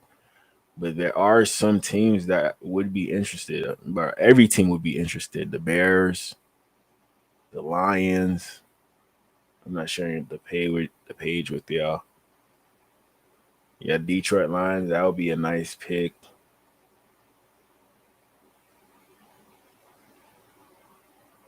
Packers, he'll be a good fit with every team. The Cowboys, him and Michael Parsons, that would be insane right there. That would be insane. But overall, I don't think he's gonna lead this team, bro. They're gonna find a way to get a good quarterback right away, so they could be at least a winning team. But it's gonna be hard in that division with the Steelers, the Ravens, the Bengals. It's gonna be too hard, bro. You might as well just leave the Browns. There's no hope over there. No hope. Let me see. Feeling that you would like to see, just what the plan is going forward. Just wondering your thoughts on that. Yeah, obviously, Miles, speaks from the heart. I think he does a great job, but I can't tell you what's going on in Miles's head, right? All I know is what I'm, what's in my head, and that's really all I can comment on. Miles has been a leader on this team for years. Is held in the highest regard amongst his peers, not just on this team, but around the league. And coming here, it's been a pleasure to get to know him and watch him firsthand. It seems like there's some type of separation between Myles Garrett and the rest of the team, man. There's something going on there that's probably bothering him. Him being a part of the Browns. If you ever been to Cleveland before and you see how it look out there, it's not the most pleasing place to go to. That's why Deshaun Watson took a fully guaranteed deal just to go to the Browns. That's too much money to give up right there. Too much money. If it wasn't for that, he would have went to the Falcons. Like Browns is not the best place to go. It's not. So the main thing that the Browns need is a good quarterback. Cam Ward, I think he could turn this place up to the point where other players would want to come to the Browns. So I don't know, man. How could you like a team, the colors orange and brown? Like, come on, man. It don't make no sense. It don't make no sense. And he's the type of team, or he's the type of player that you want on a team. He's the type of leader you want on a team. Like I said, Miles, he's going to tell you, he's going to shoot you straight, and he's going to speak from the heart. Okay, thank you. Mm-hmm. So what, Ashley? Yeah, Jordan, just to follow up on that, what about the fact that he notches his 100th career sack yesterday, and just what it's like as his teammate to see a guy reach that accomplishment and reach it as quickly as he has in his career?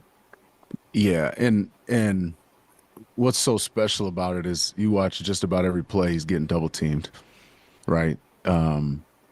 The guy's relentless. There's play after play where he's not just defeating the chip, but defeating the tackle, and then getting the back on a late chip. Like he's bringing all attention. So, to see him firsthand, like I said, has been a pleasure. And I've played a lot of football. I've seen a lot of things. What he's been able to accomplish and what he does on a weekly basis is special. I mean, along those lines, have you ever seen an edge rusher get or played with a guy who gets that much attention the way that Miles seems to draw attention? Because even looking at other top edge rushers now, it seems like sometimes he's dealing with things that aren't really Right. comparable. Yeah, no, and it's it's one of those things is we are what we are, right? Schwartz's defense is what it is. We're gonna apply pressure, but if our pass rush is working, right, we're gonna drop back and we're gonna make you have to figure it out. And Miles is number 95. Everybody knows it. He's gonna be on the field in those big third downs, and if we move him around, they're gonna move around to make sure that he's not being disruptive. And as a linebacker, the attention that he brings to a game plan helps my position, helps me play better, helps everybody on the team play better. So yeah, I've never personally seen it. I'm not complaining about it. He's still getting his sacks. He's still doing his thing. And it's helping everybody else on the defense. It's special to play with somebody like that. For Yeah, Myles Garrett, he's definitely a dog. I'm gonna show y'all some things. Like, this is what I don't think Myles Garrett posted this. I do not think so. This is him in a Bills uniform. And then let me make sure y'all can see.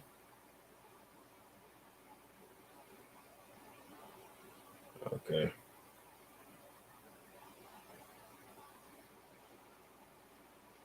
Probably gotta zoom out. Yeah, I can't see it, but the tackle for the Buffalo Bills, he actually commented on this, saying that iron sharpens iron. You're Himothy, my boy.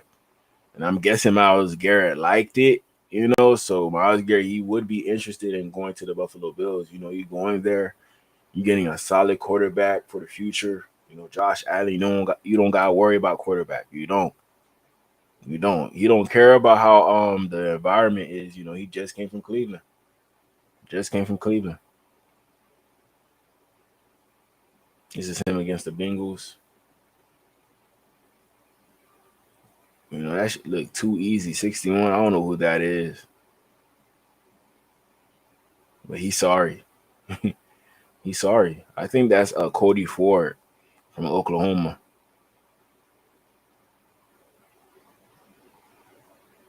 You know, a dude that big, you know, bending around the corner like that, that's impressive right there. That's impressive. You know, but Teron Armstead, you know, I think he could handle it. You know, I'm not too worried.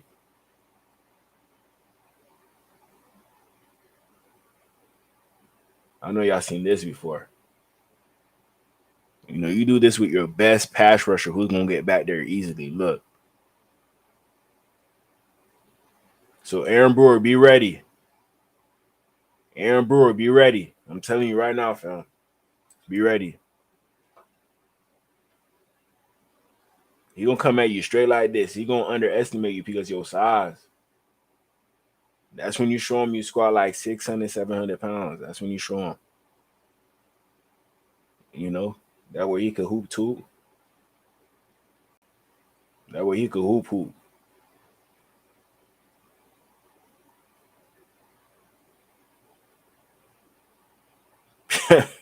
Imagine playing basketball against him, bro. If he dunking on you, just move out the way. Just move out the way. Don't even try. See, that way he could shoot too. Okay.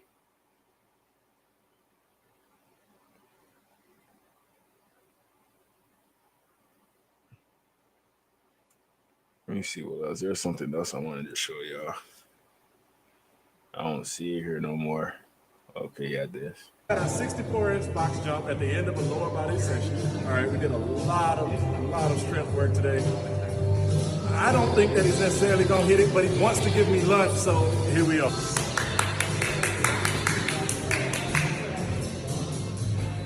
Hey, this unnatural right here. He almost 300 pounds. Almost 300 pounds doing this. How many inches is that? Lunch on me. Crazy work right there. I don't know how Teron Armstead doing this, blocking him. I don't know.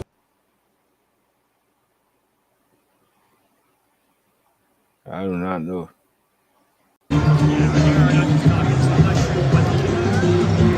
The Cavs?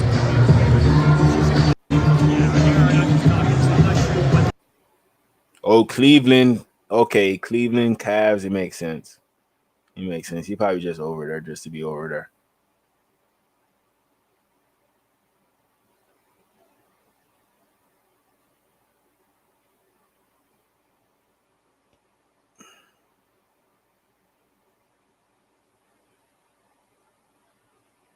This is when he signed his extension. I bet he regret this now.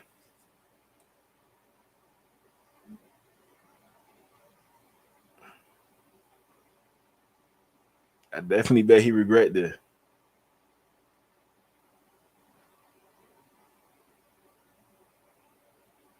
Let me see. To Myles Garrett. Garrett has gotten up, has walked off. There's another look at it. I thought it wasn't a hand originally. The right hand of Tooney comes up, and that's where the reaction came. And look at the quick respect. I wonder what happened here. Patrick Mahomes screaming for medical personnel to come out and check on his fellow competitor.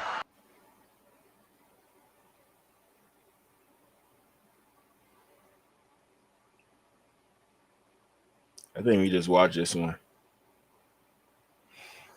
Yeah, he definitely know how to sack Joe Burrow.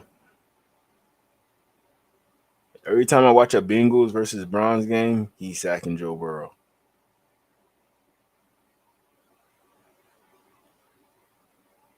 You can swap lives. One fictional character, who would it be and why? Most fictional characters' lives suck. They're either fighting someone or they ain't got no families. Who really just got a good life? Goku. You ain't got no good life. I ain't gonna lie. Goku done died He 3 died. times. He died hella times. Can I be Elmo? At least I live a peaceful life. Elmo. Be for real. What are you gonna do? You just gonna sing all day? That's so boring. You need some type of action. Who you gonna be? One Punch Man? One Punch Man.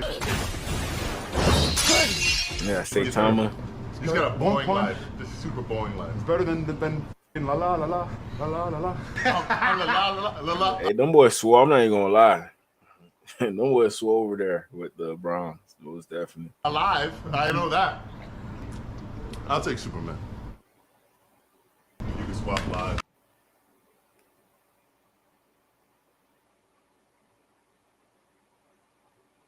Is it getting that bad over there? They got that boy playing quarterback. It's getting that bad? Damn, I ain't know that. Definitely ain't know that. But yeah, Miles Garrett, if he's not one, then he's two. These boys, they in a little competition right now in regards to who's the best defensive player in the whole league. With TJ Watt, I would be less scared to play him than play Miles Garrett. I feel like Miles Garrett, he bring that fear monger more than TJ Watt. TJ Watt, he a dog, don't get me wrong. But which one y'all choosing? Miles Garrett or TJ Watt? Miles Garrett or TJ Watt? I'm choosing Miles Garrett. I'm choosing him.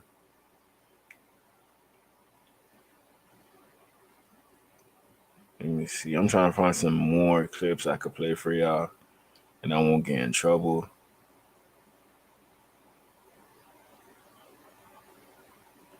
Yeah, I could play this. This is against the Steelers.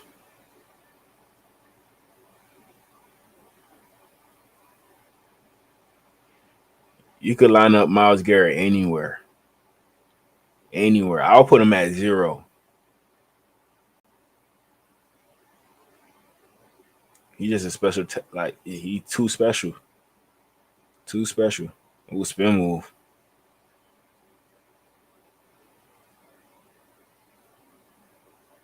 Guys his size is not that agile, to be honest. They not.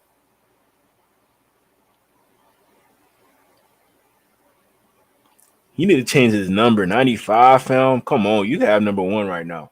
As a DN, you can have number 1. He deserve it. Number 1, number 0.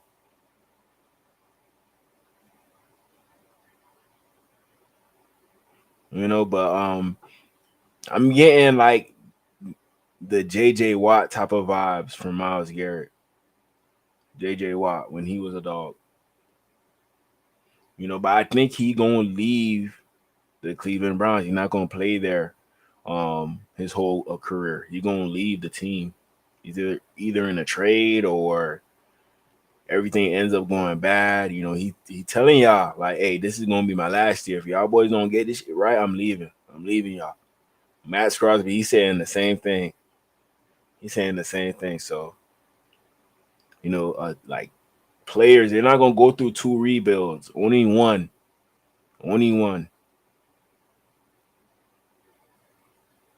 But hopefully, no more get this shit right. But Miles Garrett, he's a very good player. If he ends up being a Dolphin, I highly doubt that.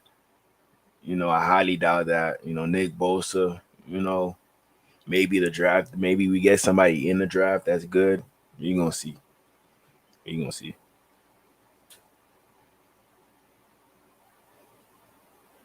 What other clips? I'm gonna come back to Twitter. I got some videos I want y'all to react to. Let me just finish up with the interview. For sure. We go to Scott. Can I ask you one more Miles thing, Jordan? Sure.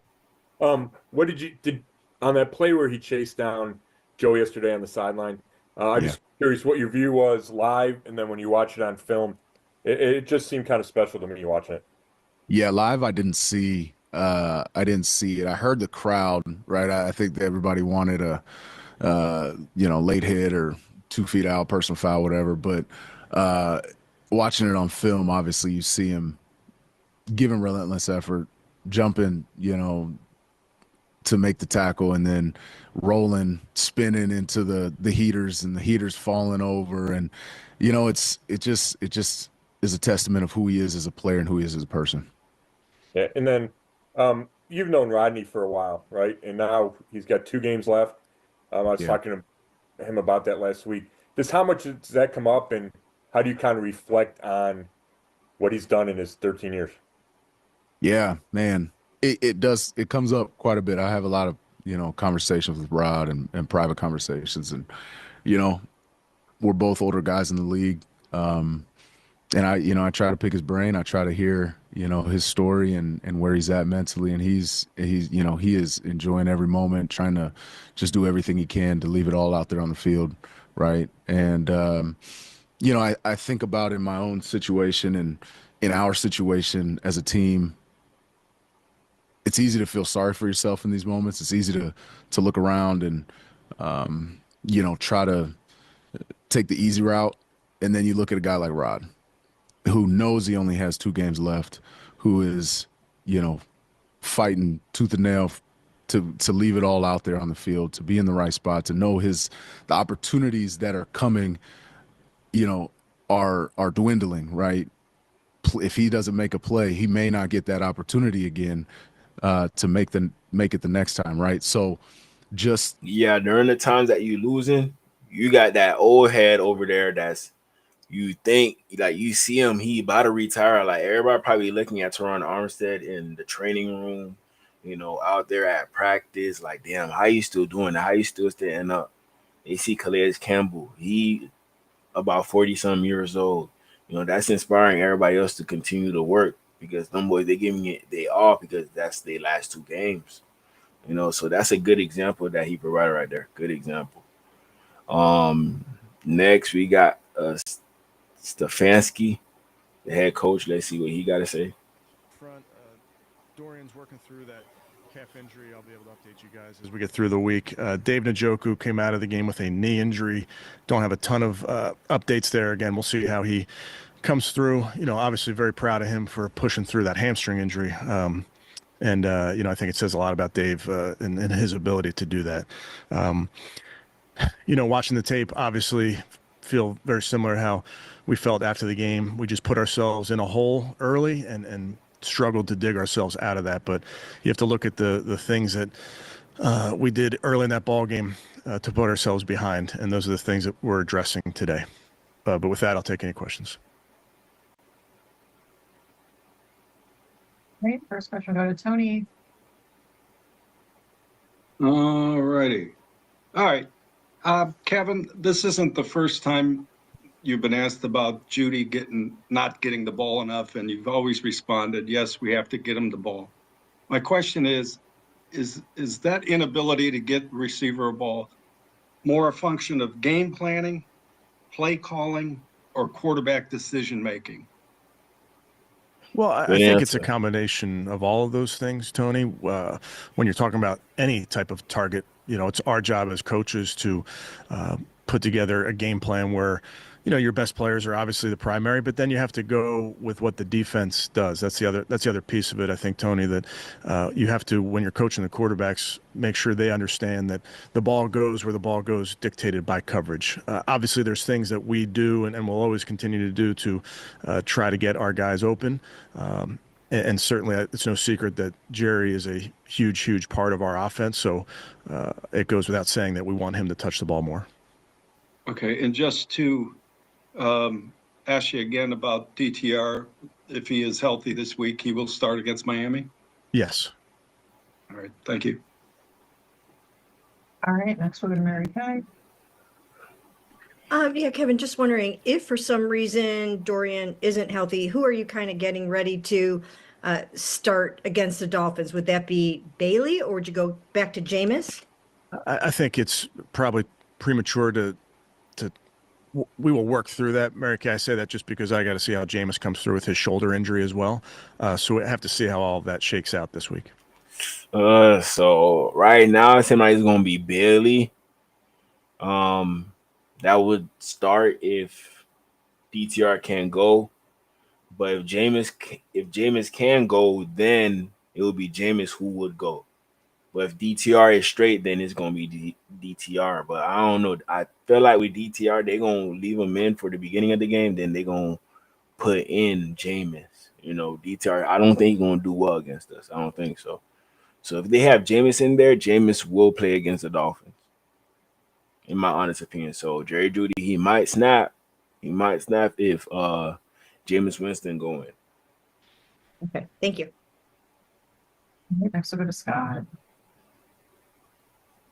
Hey, Kevin, on that DTR calf, I mean, yesterday after the game, you thought you expected him to be okay by Sunday. He said he was going to do everything. Has anything changed, or are you still optimistic he'll be the guy Sunday?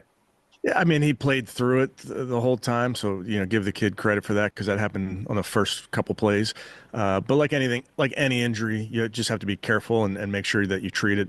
But yeah, of course, hopeful, yes. Okay, and then with him, what can he do better inside the pocket to avoid some of those sacks and some of those pressures that he faced yesterday?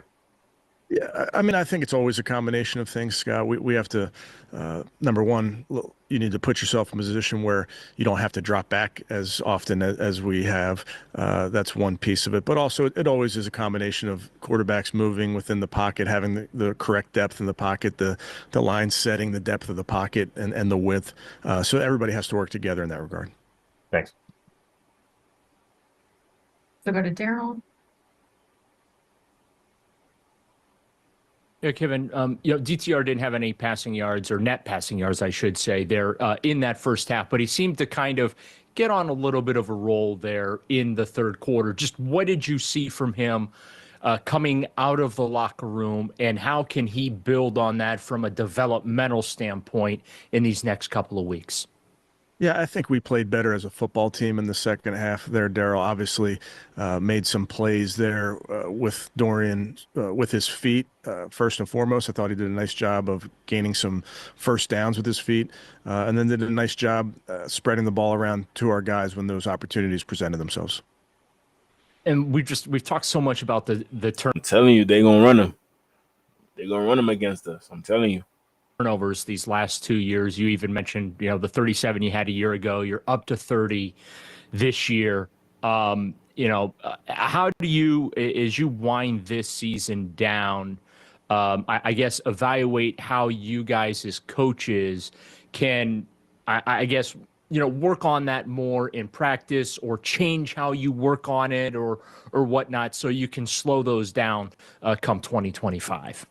Yeah, I think, and I understand the question. I think big picture, I'll save the reflections, if you will. As you can imagine, you're constantly coaching ball security when it comes to the offense. And that can be as simple as technique from center quarterback exchange to the quarterback handing the ball to the running back to quarterback's decision making. Really, it factors into so many of those things because we know how important that is when you're talking about winning and losing. So, but in terms of the big picture, Daryl, I'd say I'd save some of those thoughts for until after the season. So go to Ashley. Hey, Kevin, just a few quick ones then. So do you think David's going to try to play against Miami, or are you ruling him out? No, not ruling him out. I don't have all the information yet, just yet, Ashley. I'll update you guys when appropriate. As you can imagine, if he can play, he'll play. And then what about Said again and ruling him out? And do you guys expect him to practice this week, or how's he coming through the protocol? Yeah, still making his way through the protocol, and we'll be obviously patient with this and make sure he's, accomplishing all the appropriate steps. But we'll see how it goes. Thanks. So go to Cam. Hey, Kevin, I know that Dustin Hopkins has a process and he kind of sticks to it, stays confident in that. Is there at any point, though, where you see some of those struggles and you want to maybe insert a different process, kind of have him switch it up, have him try something new, or do you kind of let that process play out despite that? Well, I think to your question, Cam, I think we have to work through it. I think it's something that he's continuing to work through. Obviously wants to get his technique back down to where he feels really good about it. And we'll just work through it is really the bottom line. Thank you. We'll go back to Mary Kay. Yeah, Kevin, just wondering, I'm not sure if you said this already or not, but is Dave having an MRI today? Yes, but I don't have all the information yet on the injury. Okay. And then the other question is, in the event that Bailey has to start, or if not, maybe serve as the backup again, what have you seen in him in his short time here to show you that he could go in there and function well? Yeah, we have confidence in all of our guys. Mary Kay, I think Bailey has done a nice job since he's gotten here picking up the system. I think he probably had the system down after. We paid Bailey a few times when he was with the Patriots, so we should be used to him. We should be used to him.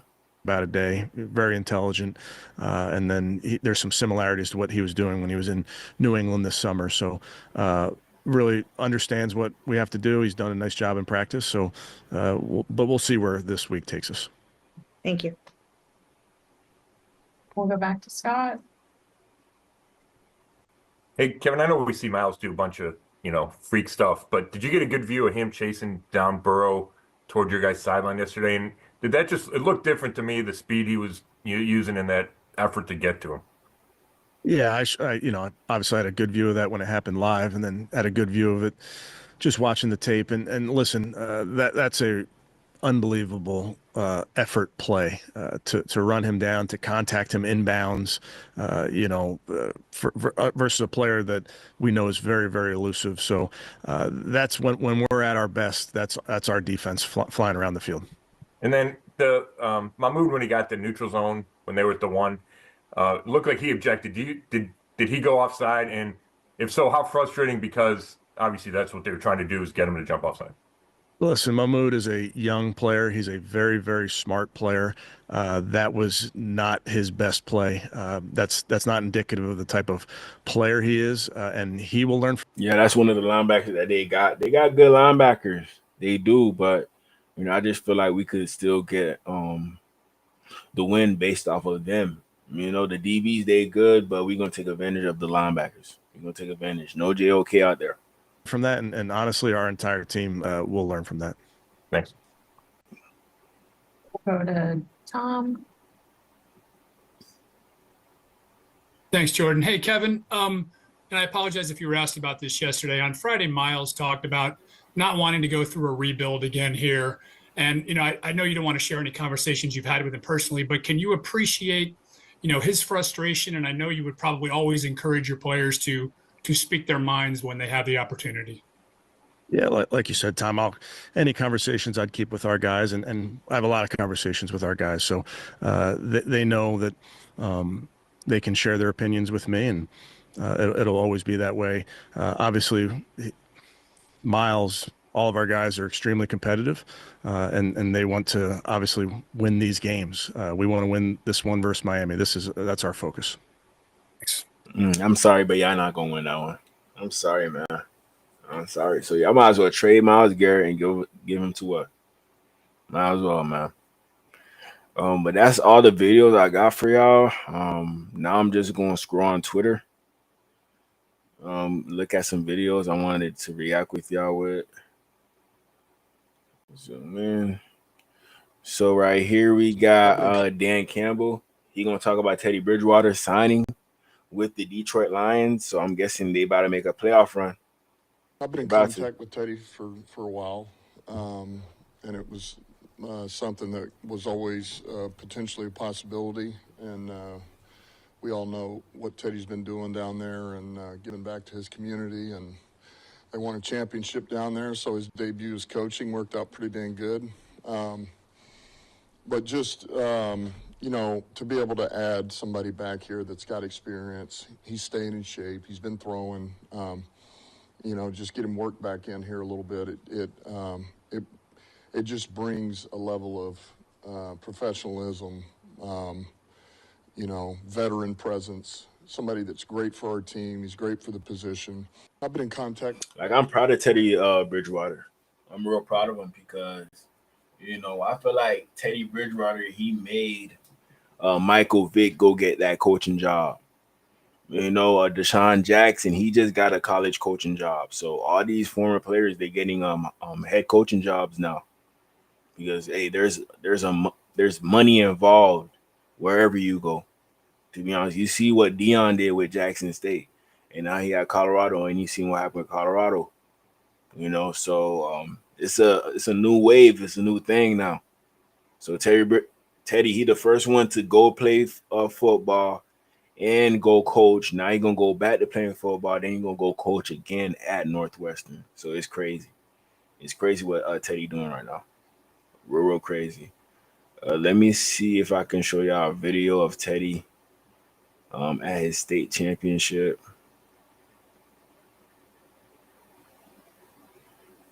Hold on real quick.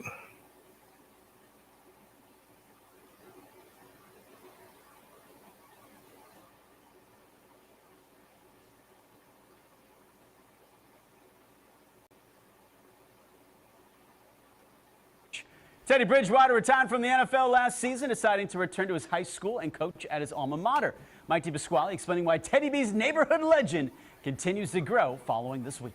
Champion, man. Ain't nobody take that from you. You're champions. First It has year. come full circle for former NFL quarterback Teddy Bridgewater. Miami Northwestern returns to the top. Miami Northwestern alum has won a state championship in his That's first raw right season there. as the Bulls head coach. I'm very excited, man, especially in year one. Being able to get it with this staff, I wouldn't want to do it with anyone else, man. This staff, they grind, they put in the hours. I've been, excuse my language, they've accepted the challenge, and we're champions now. It was the running all of the worth Bulls it. in the 3A state title game against Jacksonville Reigns. The 41-0 win by the West these award. capped off one of the most dominant playoff runs in years. Last year, Northwestern finished the season with a 4-6 record. Man, those kids deserve it. Damn. They stuck with 4 and us in 6 to February. states. That's They good. trusted the process. We just told them, man, you stay together, man. You get to walk together for the rest of your lives if you win this game. That's a And bomb right there. They want Touchdown.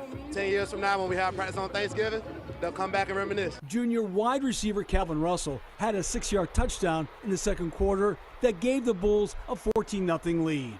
It's great to win with these guys. The funnest team I've been on so far.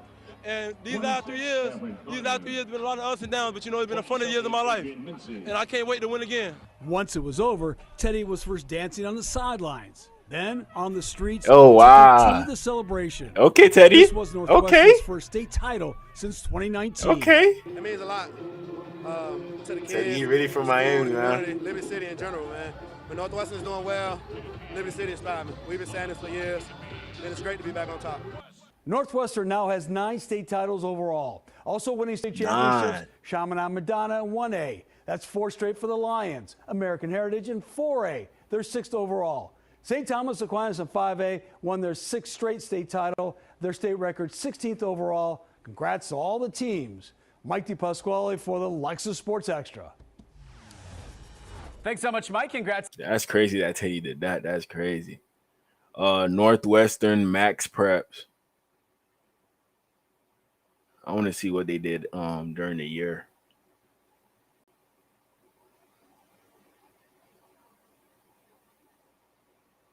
They went 12-2 on the year. They lost in the they beat Coconut Creek. They lost to Venice. So this must be a good team. They beat Carroll City. They lost to Norland. They beat Jackson. They beat Central. They beat Key West, Columbus. They beat some good teams. I'm not even gonna lie. Reigns too. Reigns is a decent team up there in Duval. Decent team. But shout out to Teddy, man. Shout out to Teddy. Now he going to the Lions. Lions depth chart.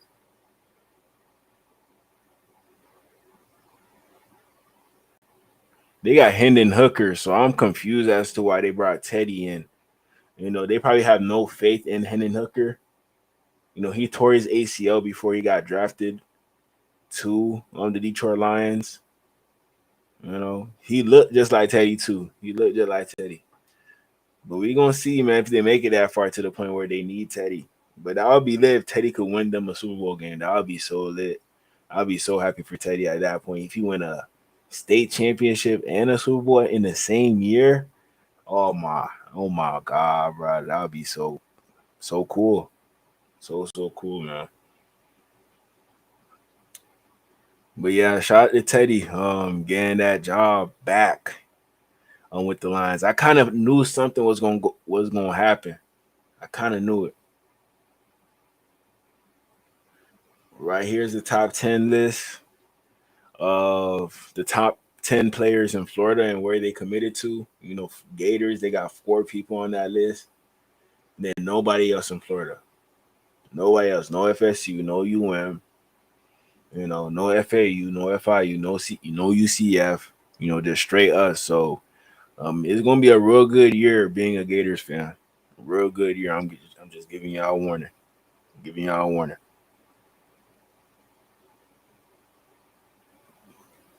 This wanted to react to this. Bro, I ain't know mooses were this big, man. Look where he at, bro. He probably like 10 feet tall. Probably like 10 feet tall, man.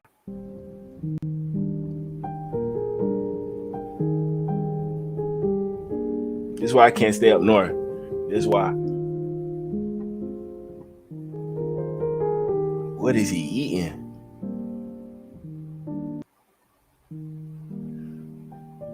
I don't know, y'all. I love Florida. Florida, you never gonna see this in Florida. Just looking at you too. Bro, this is a dinosaur. I'm not even gonna lie. This is a dinosaur.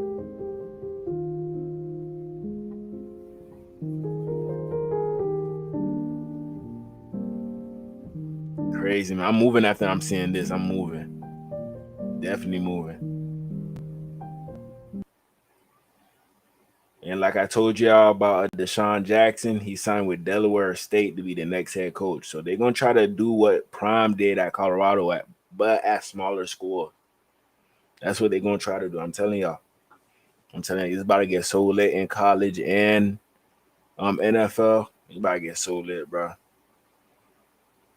And y'all seen the numbers with the NBA compared to the NFL. Everybody watching the NFL now instead of the NBA.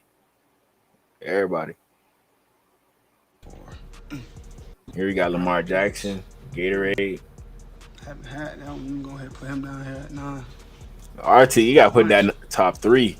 Can't go wrong with fruit punch. Put him at 4. Yeah, fruit punch is straight great. Up there. Strong 3. Yeah. 10. 10. Nah, that's too high. Cucumber. I'm putting him at 10. Yeah, that's 10. He's 7. 6'6". Go blue. That's top 2. Not tripping. Glacier cherry. You can put that at 7. Green apple. I haven't tried that one. Yeah, I haven't either. Skip that one. I just skipped that ranking. What should I do? I'll put that to you. Orange for the win. Yeah, I don't like orange that much. I'm gonna go ahead and put him down here. Son wanted to bid. I'm a real father. I make dreams come true. My son wanted to bid. I got him one. Church. That's wild, man. Hey, Jay, you look like baby Rick Ross, yeah. Let me see your mother gonna be mad. Yeah, I would do something like this. I'm a real father. I would do something like this. My son wanted to bid. I got him one. Church. That boy clean.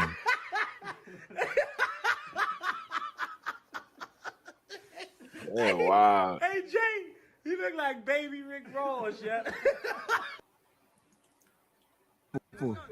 Right here, I seen this high school clip. I was shocked when I seen this right here. Look, he on his knees in coverage. You disrespecting the quarterback at this point. Disrespecting him. Like, look at this. This boy on his knees. On his knees. He on his knees over here. He got on. He over there. Right there. Pick. That's it. He just did it. That's wild right there. That's wild. He called it. Hey, that's a D1 play right there. And he took it back, bro. This gotta be a JV team.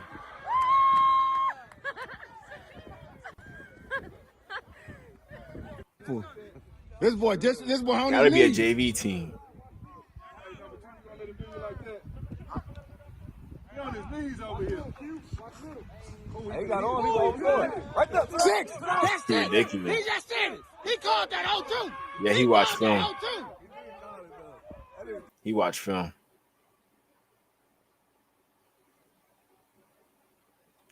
真 Here I see this.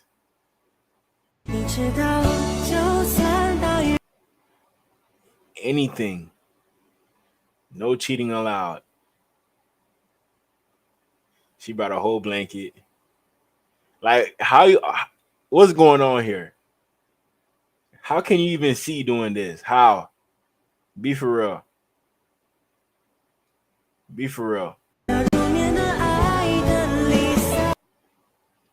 That's just crazy right there, that last one. She didn't want the cameraman to see. You might as well get a blanket if you're playing like this. You might as well get a blanket. Make no sense.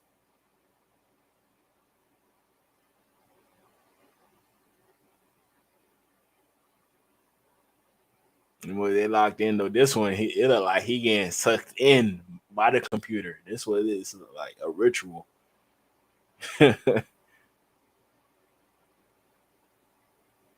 That would just put a lot of screen protectors. You can't see it from the side, but once you go face forward, you can see it.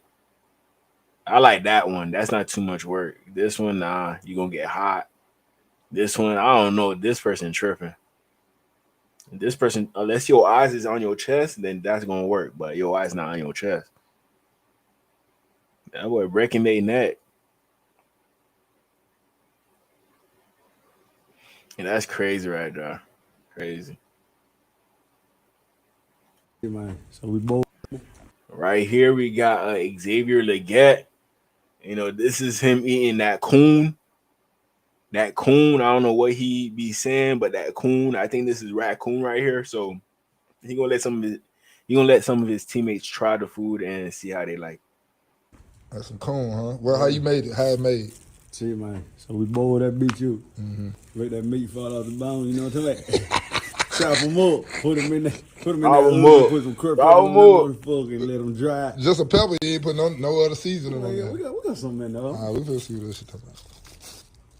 Hell no, I'm not eating that.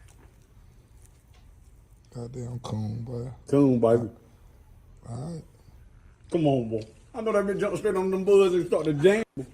That's some coon, huh? Well, how you made it? How it made? Y'all eat? See, man. Nah, I'm so not we eating boiled that. beat you. No. Make that meat fall. I'm good.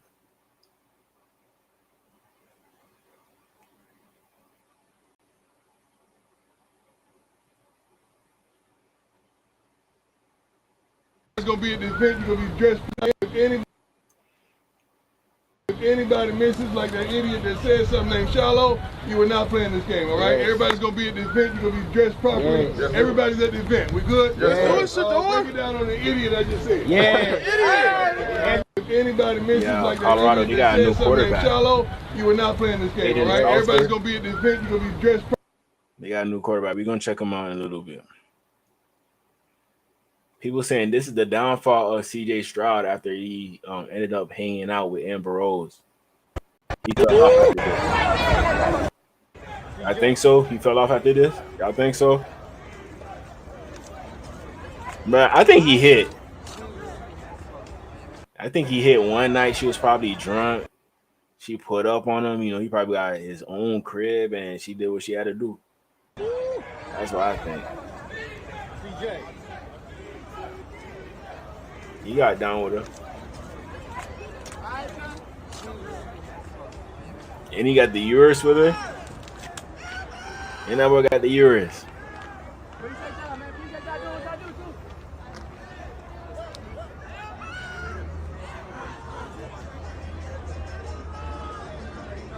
Yeah, they did something. They did something. It had to be this. Come on, CJ. Hopefully next year you come to your senses and play better. Hopefully. That's what we're hoping on for you. Robert Hunt has played 100% of the offensive snaps for the Panthers. Hasn't missed one game, man. One game. Imagine if we had Robert Hunt right now, how good we will be. Imagine. You know, we'll have a better record. You know, maybe a bye, a playoff bye, maybe. Who knows? You can never know. You can never know.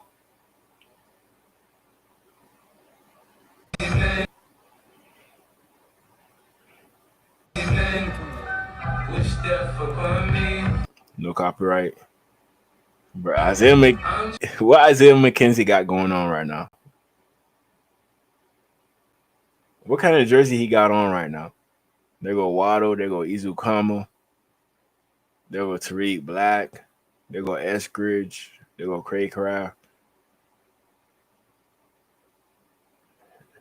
Nobody over 6'3". Nobody.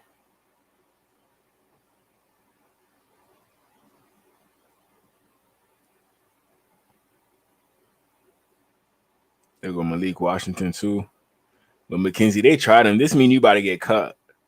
Even though we just signed you, this mean you about to get cut. I'm not gonna take you serious if you got this type of jersey on. This Odell old number 2. This Odell old number, they tried his eye. They tried his eye.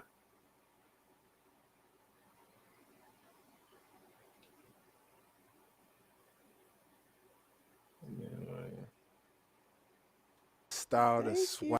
Well, I popped my balloon. First of all, let me say, she fine for real. Like, I love her eyes. I love the style, the swag, everything. Except I listen to my intuition. Okay. I feel like you have a kid. Am I wrong? I have a daughter. I knew it. Oh wow. I knew it, and I just couldn't get past that. I popped my balloon. I love the fact that you my age. I love women my age. But at the same time, singer, songwriter, I've been in the music game for a minute. I'll just leave that at that. But also, you look like you've been playing dudes for a long time. That's your problem. Yeah. You can't assume. Nah. Am I wrong, though? No. I mean, yes. Oh, you're wow. definitely wrong. My fault. You got it. You look You're like definitely you've been Got him. trouble for, you've been breaking hearts and everything like that. So I'm a genuine person. I got an amazing heart. I treat guys like how I want to be treated. for some reason, I don't believe it. But I'm sorry that you feel that way. That means you're insecure within yourself. I'm not insecure, but it's all good. Just my intuition. Because you 38 and you fine, and somebody should have, you know, swept you up already. So Oh, no, it's something. because sometimes after He you right. wake up, you take the time to heal Get learn greased. self and see what did you do wrong, where did you go wrong, where you need to go. I feel it. No So- judgment, no judgment. Yeah, he cutting up. He definitely cut up. Trap houses. I was the one that had the work and the guns and all of that stuff back in the day, and was going to his I don't want to get demonetized off of that.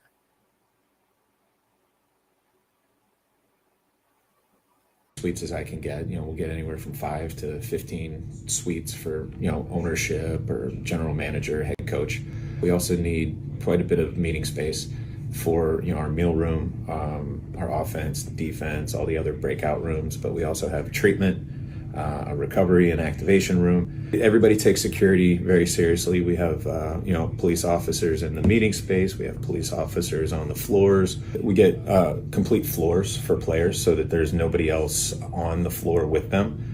So I go through and I'll assign all the rooms for the players. I know which room everybody's in. Some people want to be closer to the elevators.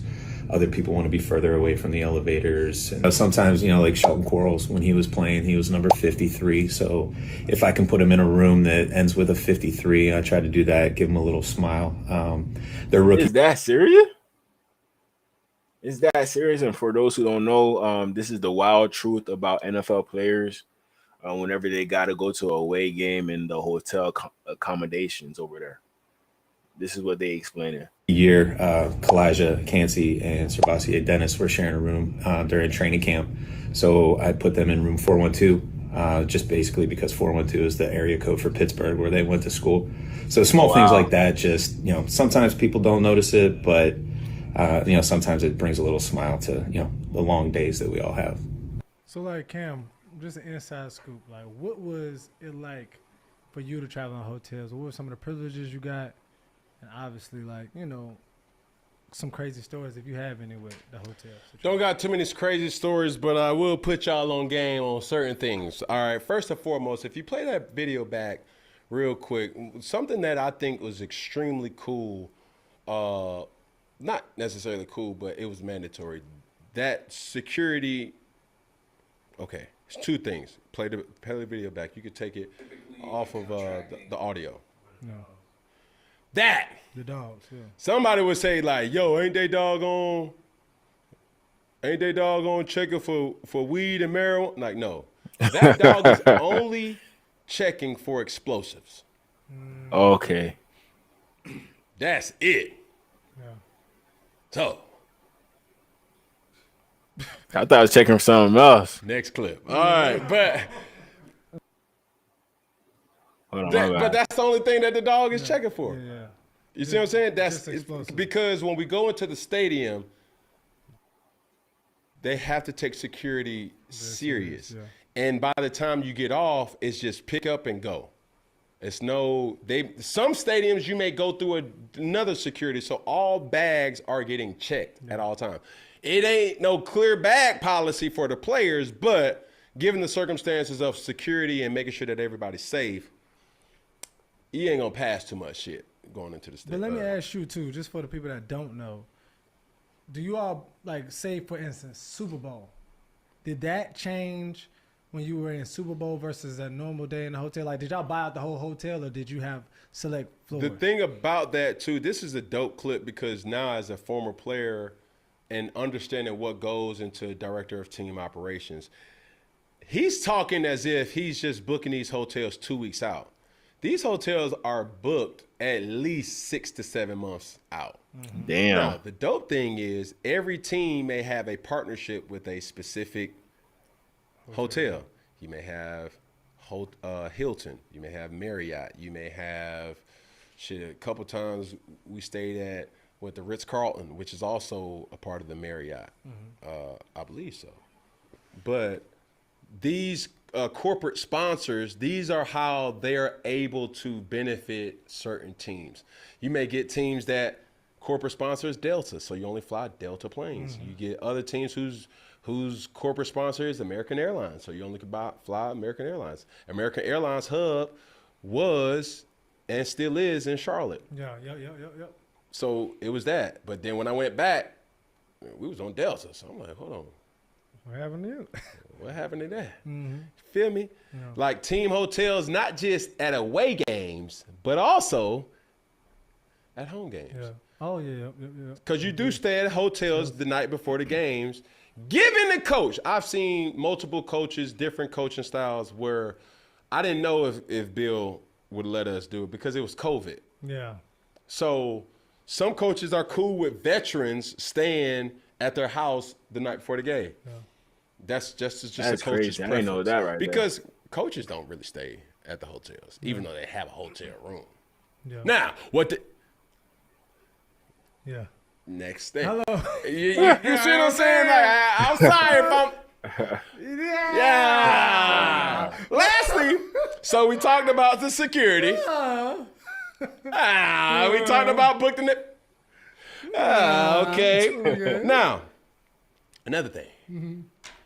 Just free game, bro. Drinking and driving will change your whole world. The next time you're out with friends, consider what would happen if you got pulled over after a night of drinking, like the legal fees or the time in court, or a DUI on your record. Your decision to drink and drive can change someone else's world too. Let me stop this before I get demonetized, man. That's all I have for y'all today. I'm gonna be back on live tomorrow.